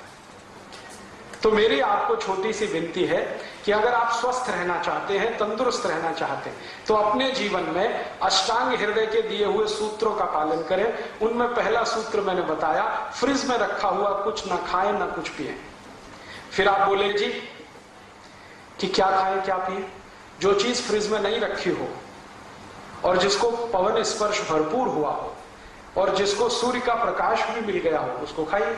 माने हर चीज ताजा बना के खाइए, फ्रिज में रखी हुई मत खाइए। फ्रिज में दूध रखना भी बंद कर दीजिए, दही भी मत रखिए, इनको बाहर ही रखिए ना। तो आपके जीवन में स्वास्थ्य अपने आप आता चला जाएगा। दूसरा एक नियम है, आयुर्वेद का नियम है, अष्टांग हृदय का भी वो नियम है, और सभी ऋषि ऐसा बोलकर गए हैं कि जो जिंदगी स्वस्थ रखनी है तो ठंडा पानी मत पीजिए। पानी गर्म करके पीजिए, कम से कम उतना गर्म हो जितना गर्म आपका शरीर है, क्योंकि गर्म पानी शरीर को बहुत तरह से सफाई कर देता है, टॉक्सिक वेस्ट को शरीर के बाहर निकाल के फेंकता है, पचने में भी मदद करता है, शरीर के पूरे तंत्र को व्यवस्थित रखता है। हल्का गुनगुना पानी, ज्यादा गर्म भी नहीं, ज्यादा ठंडा भी नहीं। दूसरा ये नियम है। तीसरा ये नियम है कि आप जो भी खाना खाइए ताजा खाइए, खाना चबा चबा के खाइए, क्योंकि भारत में चबाने का बहुत महत्व है, यूरोप में नहीं है। यूरोप में क्या है ना, ठंडी है, मैंने आपको बोला ना ठंडी है, तो ये जो जबड़े हैं ना ये फ्लेक्सिबल नहीं, तो ज्यादा चबा नहीं सकते, तो जो भी कुछ है जल्दी जल्दी निगल निगल के खाते हैं वो। हमारे तो जबड़े बहुत फ्लेक्सिबल है, तो हमको तो चबा चबा के खाना है। और यूरोप में एक और मुश्किल है कि उनके जो मसूड़े हैं ना बहुत कड़े हैं, और कड़े मसूड़ों को साफ करना वो ब्रश से ही संभव है, हार्ड है बहुत, तो वो ब्रश करते हैं। आप मत उनकी नकल करिए, आपके मसूड़े तो बहुत सॉफ्ट है, इतने सॉफ्ट है कि थोड़ा भी ब्रश आड़ा तिरछा चल गया तो खून ही खून निकलेगा। तो उनकी नकल करके टूथब्रश मत करिए। फिर क्या करें, दंतमंजन है हमारे पास, और अगर ब्रश ही करना है तो नीम के दातुन से अच्छा कोई नहीं, क्योंकि उसके ब्रसल्स बहुत सॉफ्ट होते हैं, प्लास्टिक के ब्रश के ब्रसल्स की तुलना में वो बहुत सॉफ्ट है। तो दातुन करना शुरू कर दीजिए, दंतमंजन करिए तो दांत अच्छे रहेंगे, मसूड़े भी अच्छे रहेंगे। पानी कभी भी ठंडा मत पीजिए, तो दांत सुरक्षित रहेंगे, गला भी सुरक्षित रहेगा, पेट भी अच्छा रहेगा। हमेशा गुनगुना पानी पीजिए। और आप तो अगर जैन दर्शन मानते हैं, जैन धर्म मानते हैं, तो आप जानते हैं कि ज्यादा देर रखा हुआ पानी भी मत पीजिए, क्योंकि उसमें जीव वृद्धि होती है। तो ताजा पानी बना के पीते रहे। ताजा पानी बना के माने हर समय हल्का गुनगुना करके पीते रहे। चौथा नियम यह है स्वस्थ रहना, निरोगी रहना, कि खाना खाइए तो खूब अच्छे से चबाइए, क्योंकि आपके मसूड़े तो फ्लेक्सिबल है, यूरोप में नहीं है, और इतनी बार चबाइए जितने दांत हैं आपके। एक दिन शीशे के सामने खड़े होकर अपने अपने दांत गिन लीजिए, किसी को 32 होंगे, किसी को 30 होंगे, किसी को 28 होंगे। तो रोटी का एक टुकड़ा मुंह में डाला तो उतनी बार चबाइए, जैसे 32 दांत है तो 32 बार चबाइए, 30 है तो 30, 28 है तो 28। खूब चबा के खाना खाइए। आयुर्वेद कहता है खाने को इतना चबाइए कि लार के साथ खाना मिले और पानी की तरह से उतर जाए, तो जिंदगी में कभी कोई बीमारी आने की संभावना नहीं। फिर ऐसे ही नियम है एक छोटा सा, कि पानी पीजिए तो घूट घूट भर के पीजिए, जैसे गर्म दूध पीते वैसे पानी पीजिए, सिप करके पानी पीजिए, ताकि ज्यादा लार शरीर में जाए। लार जो है ना वात पित्त कफ तीनों को संतुलित रखती है। तो घूट घूट पानी पिएंगे तो बहुत लार जाएगी, गट गट गट गट पिएंगे तो बहुत थोड़ी सी जाएगी। एक स्वस्थ मनुष्य को जिंदगी भर स्वस्थ रहना हो तो हर दिन 4.5 से 5 लीटर लार की आवश्यकता है, वो सिप करके ही संभव है। और आप आज से ये शुरू करिए सिप करके पानी पीना, तीसरे दिन से आपको रिजल्ट मिलेगा। जिनको भी एड़ियों में दर्द है ना 3 दिन में गायब हो जाए, अगर घुटने में दर्द है ना 6-7 दिन में ठीक हो जाए, कोई भी जॉइंट्स पेन है 12-13 दिन में चला जाए। कितनी भी भयंकर संधिवात हो, सिप करके पानी पीजिए, और एक सिप में उतना ही पानी लीजिए 1 चम्मच के बराबर, उसको थोड़ी देर मुंह में घुमाइए फिर पीजिए। अगर आपका वजन बहुत बढ़ गया है तो महीने 1.5 महीने में ही 5-6 किलो कम हो जाएगा अपने आप, बिना कोई दवा खाए, सिप करके पानी पीने से। अभी थोड़े दिन पहले मेरा एक दोस्त अमेरिका से लौटा है, उसका 140 किलो वजन हो गया था, तो उसको अमेरिका की जिस कंपनी में नौकरी करता था निकाल दिया, क्योंकि वहां नौकरी से निकालने में 1 मिनट लगता है किसी को, वहां जॉब कभी भी सुरक्षित नहीं है, सिक्योरिटी नहीं है, निकाल दिया। और उसको एक्सप्लेनेशन दिया कि हम आदमी को नौकरी पर रखते हैं, हाथी के बच्चे को नहीं रखते। 140 किलो का। अब वो बेचारा बहुत घूमा, ये डॉक्टर वो डॉक्टर, ये हॉस्पिटल, वजन कम हो जाए किसी तरह से, नहीं हुआ। अब आ गया भारत। एक दिन तो वो जॉन हॉपकिंस में चला गया, तो वहां बोला कि आपकी ऊपर से कुछ खाल चीर देंगे, वजन कम हो जाएगा, मांस काट के निकाल देंगे। अब वो कहे अरे मुझे तो ये नहीं कराना, वापस आ गया। बेंगलोर में रहता है। एक दिन कहने लगा राजीव भाई आप कुछ बताओ। मैंने कहा कुछ मत करो, पानी गुनगुना पियो और सिप करके पियो।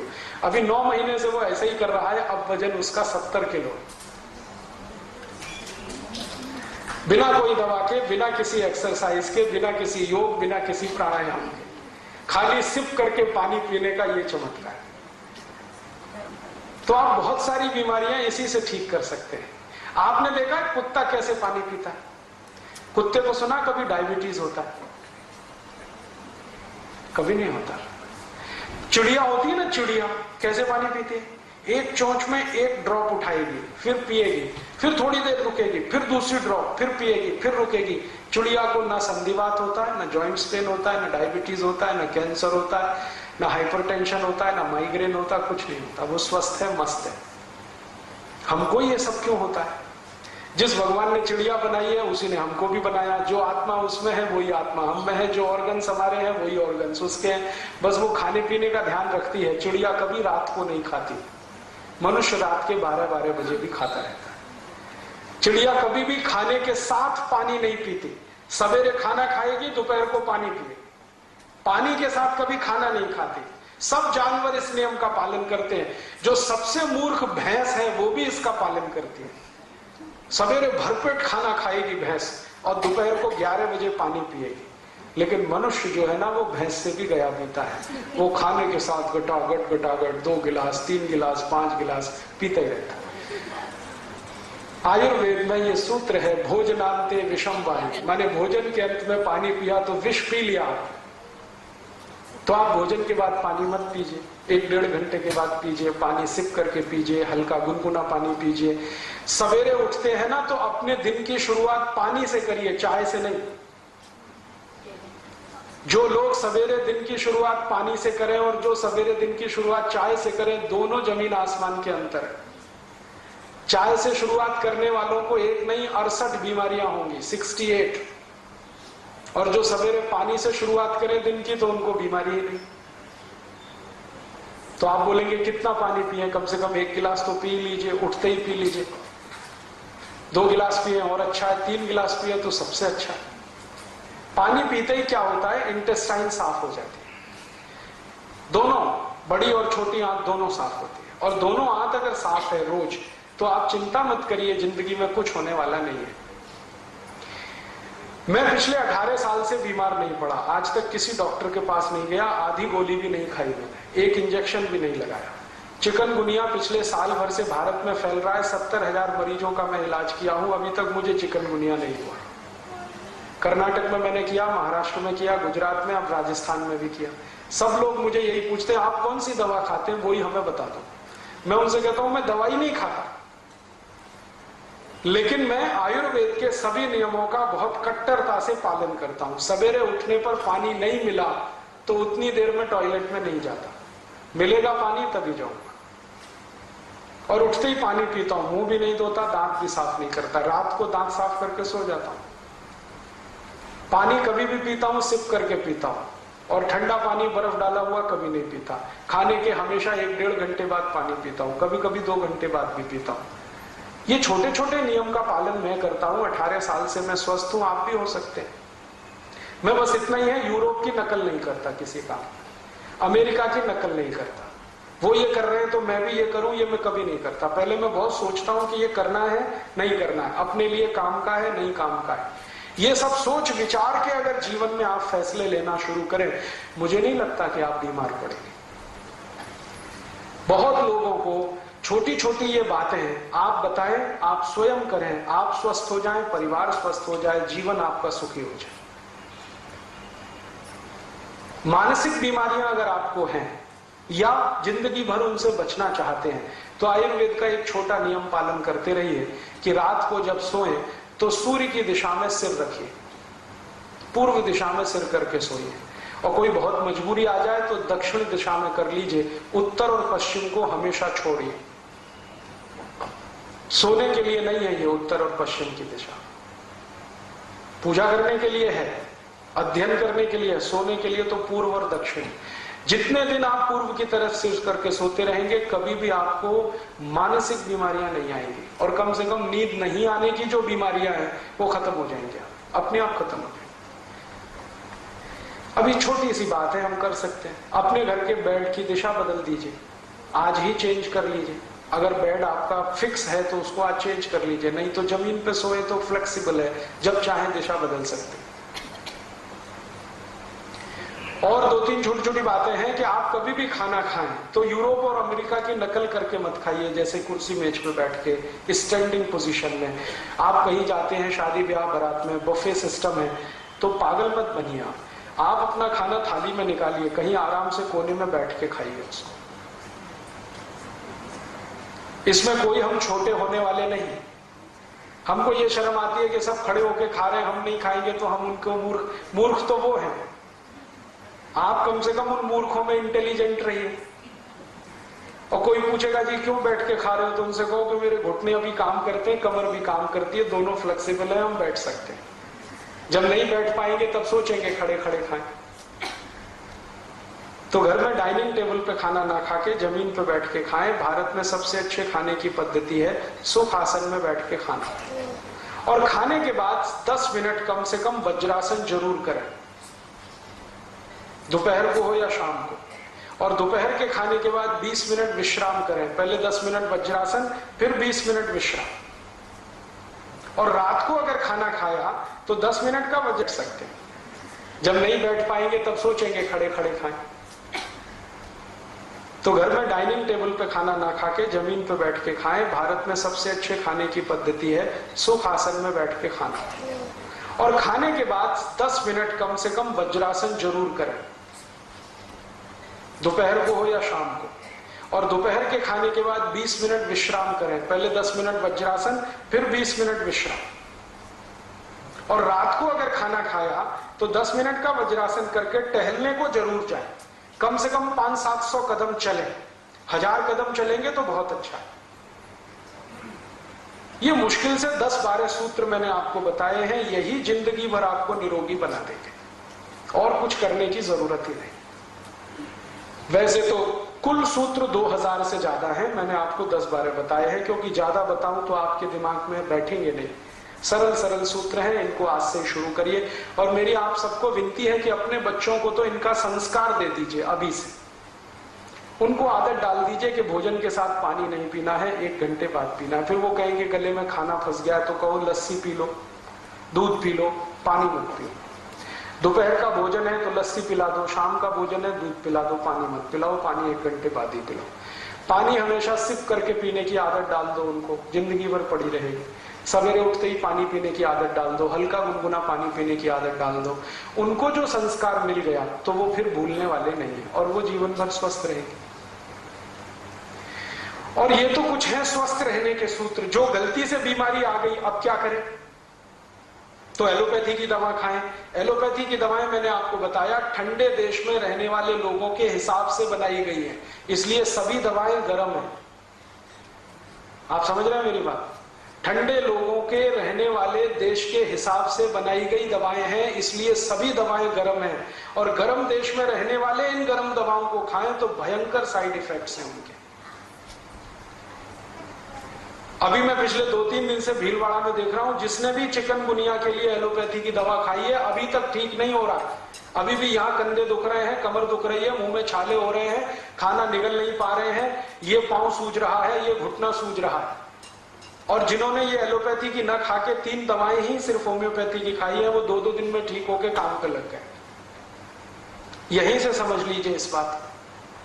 एलोपैथी की हर दवा साइड इफेक्ट करती है। एलोपैथी में इस समय अमेरिका में एक बहुत बड़ा डॉक्टर है डीन ऑर्निश, उसने तो चिल्ला चिल्ला के कहना शुरू किया है कि एलोपैथी में कोई दवा ही नहीं है, यहां तो सिर्फ जहर ही जहर है, खा के मरना चाहो तो मरो। वो खुद ही कहता, चिल्ला चिल्ला के कहता।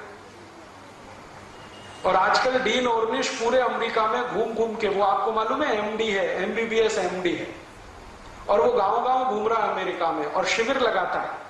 और वो शिविर में यही सिखाता है दवा मत खाओ। और तो फिर क्या करो, यही बातें जो मैं आपको बता रहा हूं वो बताता है। बस इतना ही अंतर है कि वो ये बताने का $500 लेता है पर पेशेंट, मैं आपको फोकट में बता के जा रहा हूं। यही बताता है पानी को गुनगुना करके पियो, पानी को सिप करके पियो, सवेरे उठ के पानी पियो, खाने के 1 घंटे बाद पानी पियो। डीन ऑर्निश को एक बार मैंने ईमेल किया, भाई तुमको ये सब पता कैसे चला, क्या तुमने आयुर्वेद पढ़ा?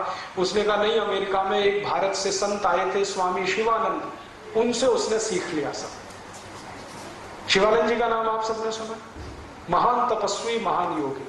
वो बहुत दुनिया में घूमते रहे और सबको यही सिखाते रहे, आयुर्वेद, योग और प्राणायाम। तो स्वामी शिवानंद के बहुत व्याख्यान उसने सुने, डीन ओवरनेशन, और सब नोट कर लिया उसने और वो चालू कर दिया। शिवानंद जी ने तो मुफ्त में सिखाया था, वो एक एक पेशेंट से $500 कमा रहा है, करोड़पति हो गया। और स्वामी शिवानंद ने ये जो नुस्खे दिए हैं वो उनके नहीं है, आयुर्वेद के हैं, हजारों साल पहले के हैं। और हजारों साल से अगर ये नुस्खे चले आए हैं तो कोई तो दम होगा, वरना 10-20 साल कोई चीज नहीं टिकती है दुनिया में।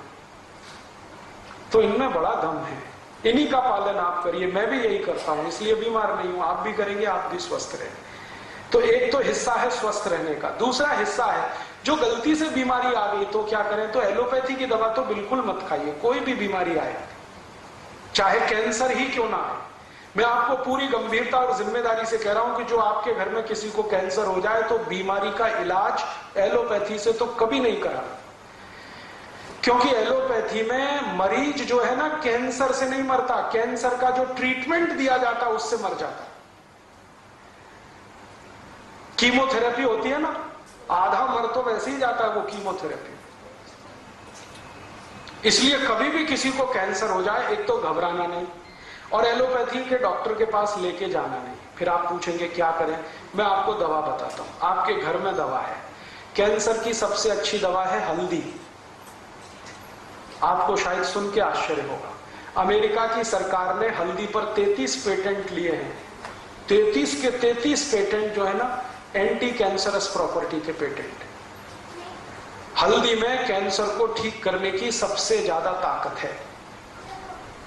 लेकिन हल्दी लेना कैसे है? हल्दी दो तरह से आती है, एक तो सूखी हल्दी है, एक तो आती है ताजा हल्दी, अदरक जैसी। वो ही हल्दी कैंसर की दवा है, ताजा हल्दी। ताजा हल्दी लेना, उसकी गांठ को पीसना, चटनी बनाना, चटनी बना के कपड़े में निचोड़ना तो रस निकल आए, वो रस पिलाना है जो भी मरीज को कैंसर है। हल्दी में क्या है? हल्दी में एंटी कैंसरस जो मेडिसिन है उसका नाम है करक्यूमिन। भगवान ने ये सबसे ज्यादा हल्दी में ही दी है और इस करक्यूमिन के कारण ही हल्दी का रंग पीला होता है। वरना अगर ये करक्यूमिन ना हो हल्दी में तो रंग पीला नहीं होगा, वो अदरक जैसी ही रहेगी। तो ये करक्यूमिन नाम का केमिकल है जो एंटी कैंसरस है और इसी की प्रॉपर्टीज पे अमेरिका में पेटेंट है। तो आपके घर में कोई भी कैंसर पेशेंट है तो उसको हल्दी का रस दो, सवेरे सवेरे खाली पेट दो, 2-3 चम्मच दे दो। शुद्ध अगर शहद मिलता हो तो उसमें मिला के दे दो, नहीं तो थोड़ा गुड़ मिला दो, नहीं तो खाली दे दो। और उसके साथ और एक चीज अगर दे सकें, देशी गाय का मूत्र, क्योंकि देशी गाय के मूत्र में भी वही प्रॉपर्टी है जो हल्दी में, उसमें भी गुणधर्म एक ही है। तो देशी गाय का मूत्र आधा कप और हल्दी का रस 2-3 चम्मच सुबह सुबह 1 घंटे के अंतर पे जो आपने दिया, आप देखना इतना अद्भुत परिणाम आता है। कई गले के कैंसर के मरीज मैंने सिर्फ यही 2 दवा से ठीक किए, गले के कैंसर के, पेट के कैंसर के, बहुत आसानी से ठीक होते हैं। और ये दोनों ही चीजें आसानी से हर जगह उपलब्ध हैं। बस इसमें सावधानी एक ही है कि देशी गाय का ही गोमूत्र लगता है, जर्सी का नहीं, विदेशी गाय का नहीं। और देशी गाय का मूत्र लेते समय ध्यान इतना रखना कि वो गाय गर्भवती ना हो, गर्भावस्था में है तो उसका मूत्र नहीं लेना, बस इतना ध्यान रखना। माने गाय की बछड़ी का लेना कभी भी, आसानी से ठीक होने वाली बीमारी है। कैंसर के ठीक होने में बहुत बार आसानी है, लेकिन इसका दुष्प्रचार इतना हुआ है कि सब डर जाते हैं और घबरा जाते हैं। और डरने और घबराने के बाद होता क्या है कि तुरंत डॉक्टर के पास जाके ऑपरेशन करा लेते हैं। और सब वैज्ञानिक कहते हैं कि जो कैंसर को ऑपरेट कर दिया तो कभी ठीक होता नहीं, पेशेंट भी जाता है, पैसा भी जाता है। आयुर्वेद तो ये कहता है कि शरीर में सभी गांठ कैंसर नहीं होती। आप ध्यान रखना इस बात का। हमारे शरीर के किसी हिस्से में कोई गांठ हो जाए तो तुरंत हमें शक होने लगता है कि जी कहीं कैंसर तो नहीं हो गया। डॉक्टर कई बार आपकी अज्ञानता का फायदा उठाते हैं। थोड़ी सी भी गांठ कहीं हो गई, डॉक्टर कहते थे अरे ये तो ट्यूमर है, कैंसर हो सकता है, आप घबरा जाते हैं। तुरंत डॉक्टर कहता है इस गांठ को कटवा के निकलवा दो। अगर वो कटवा दिया तो जरूर कैंसर हो जाएगा। और आयुर्वेद ये दावे से कहता है कि जो गांठ शरीर में बनी है वो घुलती भी है, आप उसका एंटी करो, जिस कारण से गांठ बनी है उसका उल्टा काम शुरू कर दो, वो घुल जाएगी, अपने आप ठीक हो जाएगा। उसके लिए दवाएं हैं, बहुत अच्छी दवाएं हैं, घर घर में वो आसानी से उपलब्ध है। कोई भी गांठ शरीर के किसी हिस्से में हो गई हो ना, तो सबसे अच्छी दवा है चूने का पानी। गांठ जो बनती है ना, कैल्शियम की कमी से बनती है, और चूने में भरपूर कैल्शियम है, सबसे सस्ता कैल्शियम का स्रोत है। माताओं बहनों में वक्षस्थल पर जितनी भी गांठें बनती हैं, ब्रेस्ट में ट्यूमर्स, वो सब आसानी से डिसॉल्व होते हैं। चूने का पानी है, 2-3 चम्मच ले लो, दही में मिला के खाओ सवेरे सवेरे खाली पेट, बहुत आसान है। नहीं तो चूना ही खाओ। अब चूना खाने का तरीका क्या है? पान में चूना लगा के खा लो, दही में चूना मिला के खा लो, पानी में चूना मिला के पी लो, ये सब तरीके हैं, लेकिन करना है ये सब सवेरे सवेरे। आयुर्वेद की सभी दवाएं खाली पेट सबसे ज्यादा काम करती है। अब तीसरी बीमारी बताता हूं, डायबिटीज हो गई, बहुत हो रहा है आजकल गांव गांव। तो आप इंसुलिन लेते हैं, इंसुलिन बहुत खतरनाक है। इंसुलिन के बारे में सब डॉक्टर कहते हैं कि जो इसकी डिपेंडेंसी हो गई आपको, तो ये लेके ही जाएगी आपको दुनिया से, क्योंकि इंसुलिन बार बार लेने से किडनी खराब होती है, लीवर भी डैमेज होता है, और जो इंसुलिन लेने लगता है ना, उसको कुछ भी हो जाता है। ब्रेन हेमरेज हो सकता है, ब्रेन स्ट्रोक हो सकता है, हार्ट स्ट्रोक हो सकता है, पैरालिसिस हो सकता है, कुछ भी हो सकता है, आंखों की रोशनी चली जाती है। तो आप कभी भी ये इंसुलिन पे निर्भर मत करो डायबिटीज के किसी भी पेशेंट के लिए। फिर आप बोलेंगे क्या करें? आपके घर की दवाएं हैं जो आयुर्वेद से आई हैं, उनका उपयोग करो। सबसे अच्छी दवा है मेथी का दाना, सब घर में है। तो जिनको भी डायबिटीज है उनको बोलो कि 2 चम्मच मेथी का दाना रात को पानी में डालें, सवेरे उठ के पानी को घूंट घूंट से पिएं और मेथी चबा के खाएं। बहुत सरल इलाज है, 3 महीने में आप देखोगे शुगर नॉर्मल रहेगी। लेकिन शुगर नॉर्मल हो जाए तो ये मतलब नहीं है कि मेथी का दाना छोड़ देना, आगे कभी भी ना हो भविष्य में, थोड़े दिन खाते रहो। और जो और ज्यादा शुगर है, मेथी के दाने से नहीं मिट रही है, तो एक छोटा काम करो कि मेथी का दाना खाया, उसके आधा पौना घंटे के बाद करेले का थोड़ा रस पी लो, आधा कप, बहुत जल्दी ठीक हो जाएगा। और अगर इन दोनों से भी कब्जे में नहीं आ रही है, कंट्रोल नहीं हो रही है शुगर, तो तीसरा और आखिरी उपाय करो, जामुन की गुठली का पाउडर बना लो, वो चम्मच भर के गर्म पानी से फंकी ले लो, खाने के आधा घंटे पहले या आधा घंटे बाद। ये 3 एक साथ करो तो गारंटी से शुगर ठीक। बहुत आसान इलाज है, कोई साइड इफेक्ट नहीं है, कोई खर्चा भी नहीं है, ये सब चीजें घर में मौजूद है। जामुन तो सबसे सस्ता फल है, मौसम के समय में जामुन की गुठली खरीदो तो शायद 1 रुपए में 5-7 किलो या 10 किलो मिल जाएगी। सुखा के कूट पीस के पाउडर बना के रख लो। ऐसे ही अगर आपको जॉइंट्स पेन बहुत होता है, घुटने में दर्द है, एड़ी में दर्द है, कमर में, तो भी मेथी दाना अद्भुत काम करता है, क्योंकि वात से होने वाली कोई भी बीमारी में मेथी दाना अद्भुत काम करता है। और जॉइंट्स पेन सब वातज बीमारियां हैं, वात की होने वाली बीमारी, सब घर में मेथी दाना है। एक मेथी दाने को मैंने 48 बीमारियों में उपयोग करके देखा है, बराबर काम करता है। गंभीर से गंभीर बीमारी और आसान से आसान बीमारी में काम है मेथी दाने का। एक बहुत गंभीर बीमारी अक्सर माताओं बहनों को होती है। कोई माँ अगर गर्भावस्था में है तो बच्चा उत्पन्न होने के बाद उसका गर्भ अपने स्थान से खिसक जाता है, जिसको यूट्रस डिस्प्लेसमेंट कहते हैं। गर्भाशय का अपने स्थान से खिसक जाता है। अब डॉक्टर के चक्कर में अगर आप फंसे तो वो तो क्या बोलता है कि ये तो अब खिसक गया अपने स्थान से, तो इसको काट के निकाल दो। अगर काट के ही निकालना था तो भगवान ने दिया क्यों? मूर्ख तो नहीं है भगवान, कम से कम डॉक्टर की तुलना में तो मूर्ख नहीं है। हर डॉक्टर के पास एक ही जवाब है, काट के निकाल दो, काट के। और जिस माँ का गर्भाशय कट गया उसकी जिंदगी कट जाएगी, फिर पूरी जिंदगी उसको पीठ दर्द होगा, पांव में दर्द होगा, घुटने दुखते रहेंगे, और इतना दर्द होगा किसी दवा से रुकेगा नहीं। फिर जब उसकी मृत्यु होगी तो दर्द ठीक होगा। इतना खराब है ये। तो आप कभी भी कोई डॉक्टर के ये बहकावे में नहीं आना। वो ये कहता है ना गर्भाशय काट के निकाल दो, तो कहो जयराम जी की तुम तुम्हारे घर में बैठो, हम कहीं और जाएंगे, और आप घर में इलाज कर लो। जो भी माता या बहन का गर्भाशय थोड़ा भी अपने स्थान से हट गया है, उसकी सबसे अच्छी दवा है यही मेथी का दाना। इसके लड्डू बनाओ गुड़ और घी के साथ, और वो माँ को रोज लड्डू खिलाओ सवेरे शाम। आप देखना 20-25 दिन में अपने आप गर्भाशय अपने स्थान पे आ जाएगा। अद्भुत काम करता है ये मेथी। आपको नींद नहीं आती है, तो आपका ये जो अंगूठा है ना, अंगूठा, इसके नाखून के दोनों साइड में मेथी दाने बांध के पट्टी लगा लो, बहुत गहरी नींद में सो जाओगे आप। अंगूठे के नाखून जहां खत्म होते हैं उसके नजदीक मेथी दाना रखो और टेप लगा लो दोनों तरफ, और आप देखो कितनी गहरी नींद आती है। बहुत अद्भुत काम करता है। किसी बच्चे को कान में बहुत दर्द हो रहा है, 2-3 मेथी दाने डाल दो, 5 मिनट ऐसे रखो तो दर्द बंद हो जाएगा, ऐसे कर दो मेथी दाना निकल जाए। मैंने बताया आपको 48 बीमारियों में प्रयोग किया मेथी दाना, कभी भी ये ना नहीं बोलता, रिजल्ट हमेशा देता है। और हमारा घर कोई ऐसा है नहीं जहां मेथी दाना मिले नहीं, अद्भुत है। आप इसको जरूर घर में रखो, भरपूर इस्तेमाल करो। और ऐसे ही बहुत अच्छी दवा अपने घर में है दालचीनी। मेथी दाने के बाद दूसरी सबसे अच्छी दवा जो मुझे नजर में आई है वो दालचीनी।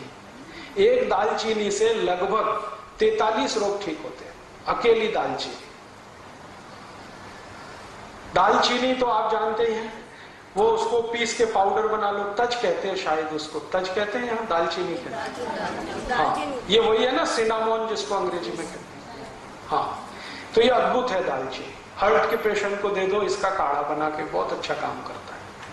ब्लड प्रेशर बहुत हाई हो गया है, दालचीनी का काढ़ा पीना शुरू कर दो। ब्लड प्रेशर बहुत लो है तो दालचीनी का काढ़ा पियो, थोड़ा गुड़ डाल के पियो। अगर आपको बहुत अच्छे पेट खराब रहते हैं, माने ज्यादा दिन पेट खराब रहता है, दालचीनी लेना शुरू कर दो।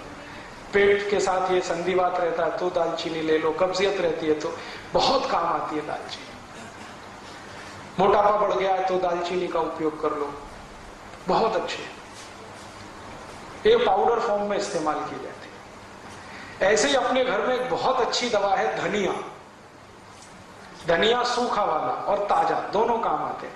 अगर आपको एनीमिया है, माने खून की कमी है, तो हरा धनिया पीस पीस के चटनी बना बना के खूब खाओ, उसका रस पियो। और सूखा धनिया सबसे अच्छा काम आता है थायराइडिज्म।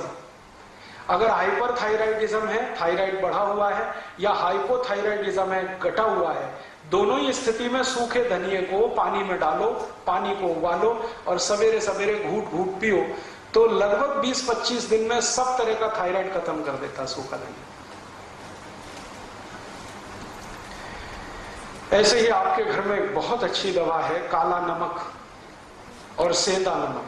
आपको तो मेरी विनती है कि आप घर का नमक बदल दो अपना। पहले तो ये पिसा हुआ तो लाना बंद कर दो, आप या तो सेंधा नमक लाओ नहीं तो काला, और वो डेले वाला लाओ। और सब्जी में नमक सब्जी बनाते समय डालो, सब्जी बनने के बाद नमक कभी मत डालो, क्योंकि सब्जी बनने के बाद नमक डाला तो वो जहर जैसा काम करता है। दाल बनने के बाद नमक डाला तो जहर जैसा काम करता है। और एक परंपरा बंद कर दो ऊपर से नमक डाल के खाने की। अगर कोई दिन आपको ऐसा लगता है कि नमक कम है तो कम नमक का ही खा लो, ये ऊपर से डाल के खतरनाक है। इसमें क्या होता है, 2 चीजें होती हैं। एक तो जिसने बनाया है खाना उसका अपमान कर रहे हैं आप, उसको ये सिग्नल दे रहे हैं कि देखो तुमने नमक बराबर नहीं डाला है। भले आप बोले या ना बोले, उसको ये हर्ट तो करने ही वाला है, तो उसका अपमान कर रहे हैं और अपने शरीर का भी नाश कर रहे हैं। तो ऊपर से नमक डाल के तो खाना बिल्कुल बंद कर दो। थाली में नमक रख के बैठना, नमक जितना डालना है सब्जी बनते समय, माने उबलना चाहिए, नमक डलने के बाद उसमें उबाल आना चाहिए। ऐसे ये बुरक के खाना, ये तो बहुत खराब है। जैसे हम सलाद पे कई बार नमक बुरक के खाते हैं, ये बंद कर दो। अगर कोई मजबूरी ही है, बुरक नहीं है, तो वो काला नमक थोड़ा बुरक लो, और ये सफेद वाला तो बिल्कुल नहीं। तो इन चीजों से आप बहुत इलाज कर सकते हैं। नमक बदल दो, आपकी बहुत बीमारी चली जाएगी।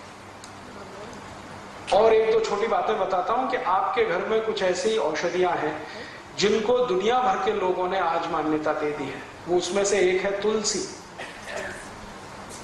अगर तुलसी आपके घर में है, श्याम तुलसी घर में है जिसके पत्ते गहरे हरे होते हैं, तो आपके घर में सब बीमारियों का इलाज है। इस तुलसी के पत्ते का काढ़ा बना के जो भी पी लेगा उसको कभी चिकनगुनिया हो नहीं सकता, ये गारंटी मैं देता हूं। और चिकनगुनिया ठीक होने के बाद जो सब शिकायतें हो रही है ना, अभी दर्द नहीं जा रहा है, कमजोरी नहीं जा रही है, एक ही दिन तुलसी का काढ़ा पी लो तो सब चला जाए। तुलसी जो है ना एंटीपायरेटिक है, माने बुखार से होने वाली तकलीफों की सबसे अच्छी दवा है तुलसी। कभी भी बुखार आ जाए तुलसी का काढ़ा कभी भी दो, भूलो ही मत। ज्यादा तेज बुखार हो तो तुलसी के काढ़े में अदरक का रस मिलाओ, नहीं तो सौंठ का पाउडर मिलाओ। और ज्यादा तेज बुखार है तो इसमें पीपर मिलाओ, छोटी पीपर मिलाओ। और ज्यादा तेज बुखार है तो नीम की गिलोय मिला लो या नीम के पेड़ की छाल का पाउडर मिला लो। कितना भी तेज बुखार खत्म होता है। लेकिन मेन है इसका तुलसी, बेस है तुलसी। होम्योपैथी में दवाएं तुलसी से बहुत हैं, आयुर्वेद में तो अद्भुत दवाएं हैं तुलसी की। इसका भरपूर इस्तेमाल आप अपने घर में करिए, जैसे जैसे कर सकते हैं। आप में से कई लोग आश्चर्य करेंगे, मैंने स्किन डिसीज तुलसी से ठीक किए हैं। त्वचा के रोग, सोराइसिस, इचियोसिस, एक्जिमा, 20-20 साल पुरानी बीमारियां त्वचा की तुलसी के रस से ठीक होती। अद्भुत है तुलसी, आप रखो इसको घर में बराबर। और ऐसी तुलसी के जैसी ही एक बहुत अच्छी चीज है पुदीना, वो भी बने तो गमले में कर लो घर में। और इन दोनों से बराबर ही अच्छी एक चीज है एलोवेरा, ग्वारपाठा। जरूर रखो अपने घर में। ग्वारपाठे का रस अद्भुत काम करता है, त्वचा की बीमारियों में काम करता है, पेट साफ करने में काम आता है। कान में कितना भयंकर दर्द हो, ग्वारपाठे का रस थोड़ा गर्म करके एक ही बूंद टपकाओ, 3 सेकंड में दर्द खत्म कर देता है, विदिन 3 सेकंड्स। इंजेक्शन से भी तेज गति से काम करता है। किसी स्त्री और पुरुष को नपुंसकता की शिकायत हो, ग्वारपाठा बिल्कुल ठीक कर देता, कंप्लीट क्योर करता है। शरीर को ताकत बढ़ानी हो, बहुत कमजोरी लग रही हो तो ग्वारपाठा अद्भुत काम करता है। बाल बहुत झड़ते हो, गुच्छे के गुच्छे निकलते हो, ग्वारपाठे का रस बाल में लगाओ, जैसे तेल लगाते हैं, 1 घंटे के बाद धो लो तो बाल झड़ना बंद करा देता है। बाल ज्यादा काले रखने हैं तो ग्वारपाठा सप्ताह में 1 दिन लगाते ही रहो रस के रूप में, अद्भुत काम करता है। आंखों की रोशनी बढ़ानी हो तो ग्वारपाठे को इस्तेमाल कर सकते हैं, पीने के रूप में ले सकते हैं। बच्चों को फोड़े फुंसियां बहुत होती हैं, 1-1 चम्मच ग्वारपाठे का रस 3-4 दिन पिला दो तो सब फोड़े फुंसियां होना बंद। गर्मियों में घमौरियां बहुत हो जाती हैं तो ग्वारपाठे का इस्तेमाल कर सकते हैं। मनुष्यों में, पुरुषों को एक बहुत खराब बीमारी होती है, उसको बार्बर सिचिंग कहते हैं। दाढ़ी बनाओ ना, उसके बाद लाल लाल फुंसियां हो जाती हैं, उनको बोलो कि ग्वारपाठे का रस लगा के फिर शेविंग करें तो कभी ये तकलीफ नहीं आती। बहुत अच्छी दवा है, घर में है, आप लगा सकते हैं। घर में भी हो सकता है, खेतों में भी हो सकता है। एक दिन मैंने ये सब गिना तो 108 दवाएं हमारे रसोई में हैं, 108। और इनसे हर बीमारी ठीक हो सकती है, कहीं घर के बाहर जाने की जरूरत ही नहीं है। और मैं तो सबको चिल्ला चिल्ला के कहता हूं कि आप बीमारी से नहीं, डॉक्टर से बचो। बीमारी खतरनाक नहीं है, डॉक्टर खतरनाक। एक बीमारी से दूसरे में फंसाएंगे, दूसरे से आपको तीसरे में ले जाएंगे, ठीक ही नहीं होने देंगे। और आजकल डॉक्टर जो दवाएं आपको खिलाते हैं ना, वो दवा अपनी माँ बहन को कभी नहीं खिला सकते, ऐसी दवाएं आपको खिला देते हैं। जिन दवाओं पर कोई क्लिनिकल ट्रायल्स नहीं हुए हैं, जिन दवाओं को किसी ने अप्रूव भी नहीं किया है, उनको धड़ल्ले से प्रेस्क्राइब करते हैं क्योंकि कमीशन मिलता है। और ये कमीशन खोरी इतना बढ़ गया है कि अब अच्छा डॉक्टर चिराग लेके ढूंढने निकलो तो कोई एक मिले, मुश्किल से एक मिले। इसलिए आप इनसे अगर बचे रहें तो आपकी जिंदगी बहुत सुरक्षित रहने वाली है। तो ये छोटी छोटी कुछ बातें मैंने आपसे कही, आप इनका पालन करें। एक तो हमारा आयुर्वेद का हिस्सा है, स्वस्थ कैसे रहें उसके कुछ सूत्र मैंने बताए। एक तो बीमारी आ गई तो अपने घर से उसका कैसा इलाज करें। कोई बीमारी ऐसी नहीं जिसका रसोई से इलाज ना हो सके, और अगर बहुत अधिक जरूरत पड़ेगी तो रसोई से 2-4 कदम ही आगे जाना पड़ेगा। कोई ना कोई वृक्ष, कोई ना कोई पौधा, कोई ना कोई फल ऐसा है जो आपकी सब बीमारियों को ठीक करेगा। तो अगर आपको ये लगे तो आज से करो। और ये सब बातें पढ़नी है तो किताबें ले जाओ, इन पर कुछ सीडी भी बनाई है वो आप ले सकते हो, कॉपी करा करा के दूसरों को दे सकते हो। लेकिन मेरा कहना है कि अपने जीवन में आप करें, दूसरों को बताते जाएं। ये आपको अपने लिए भी काम आएगा, देश के लिए भी काम आएगा। आप सबका बहुत आभार, बहुत धन्यवाद।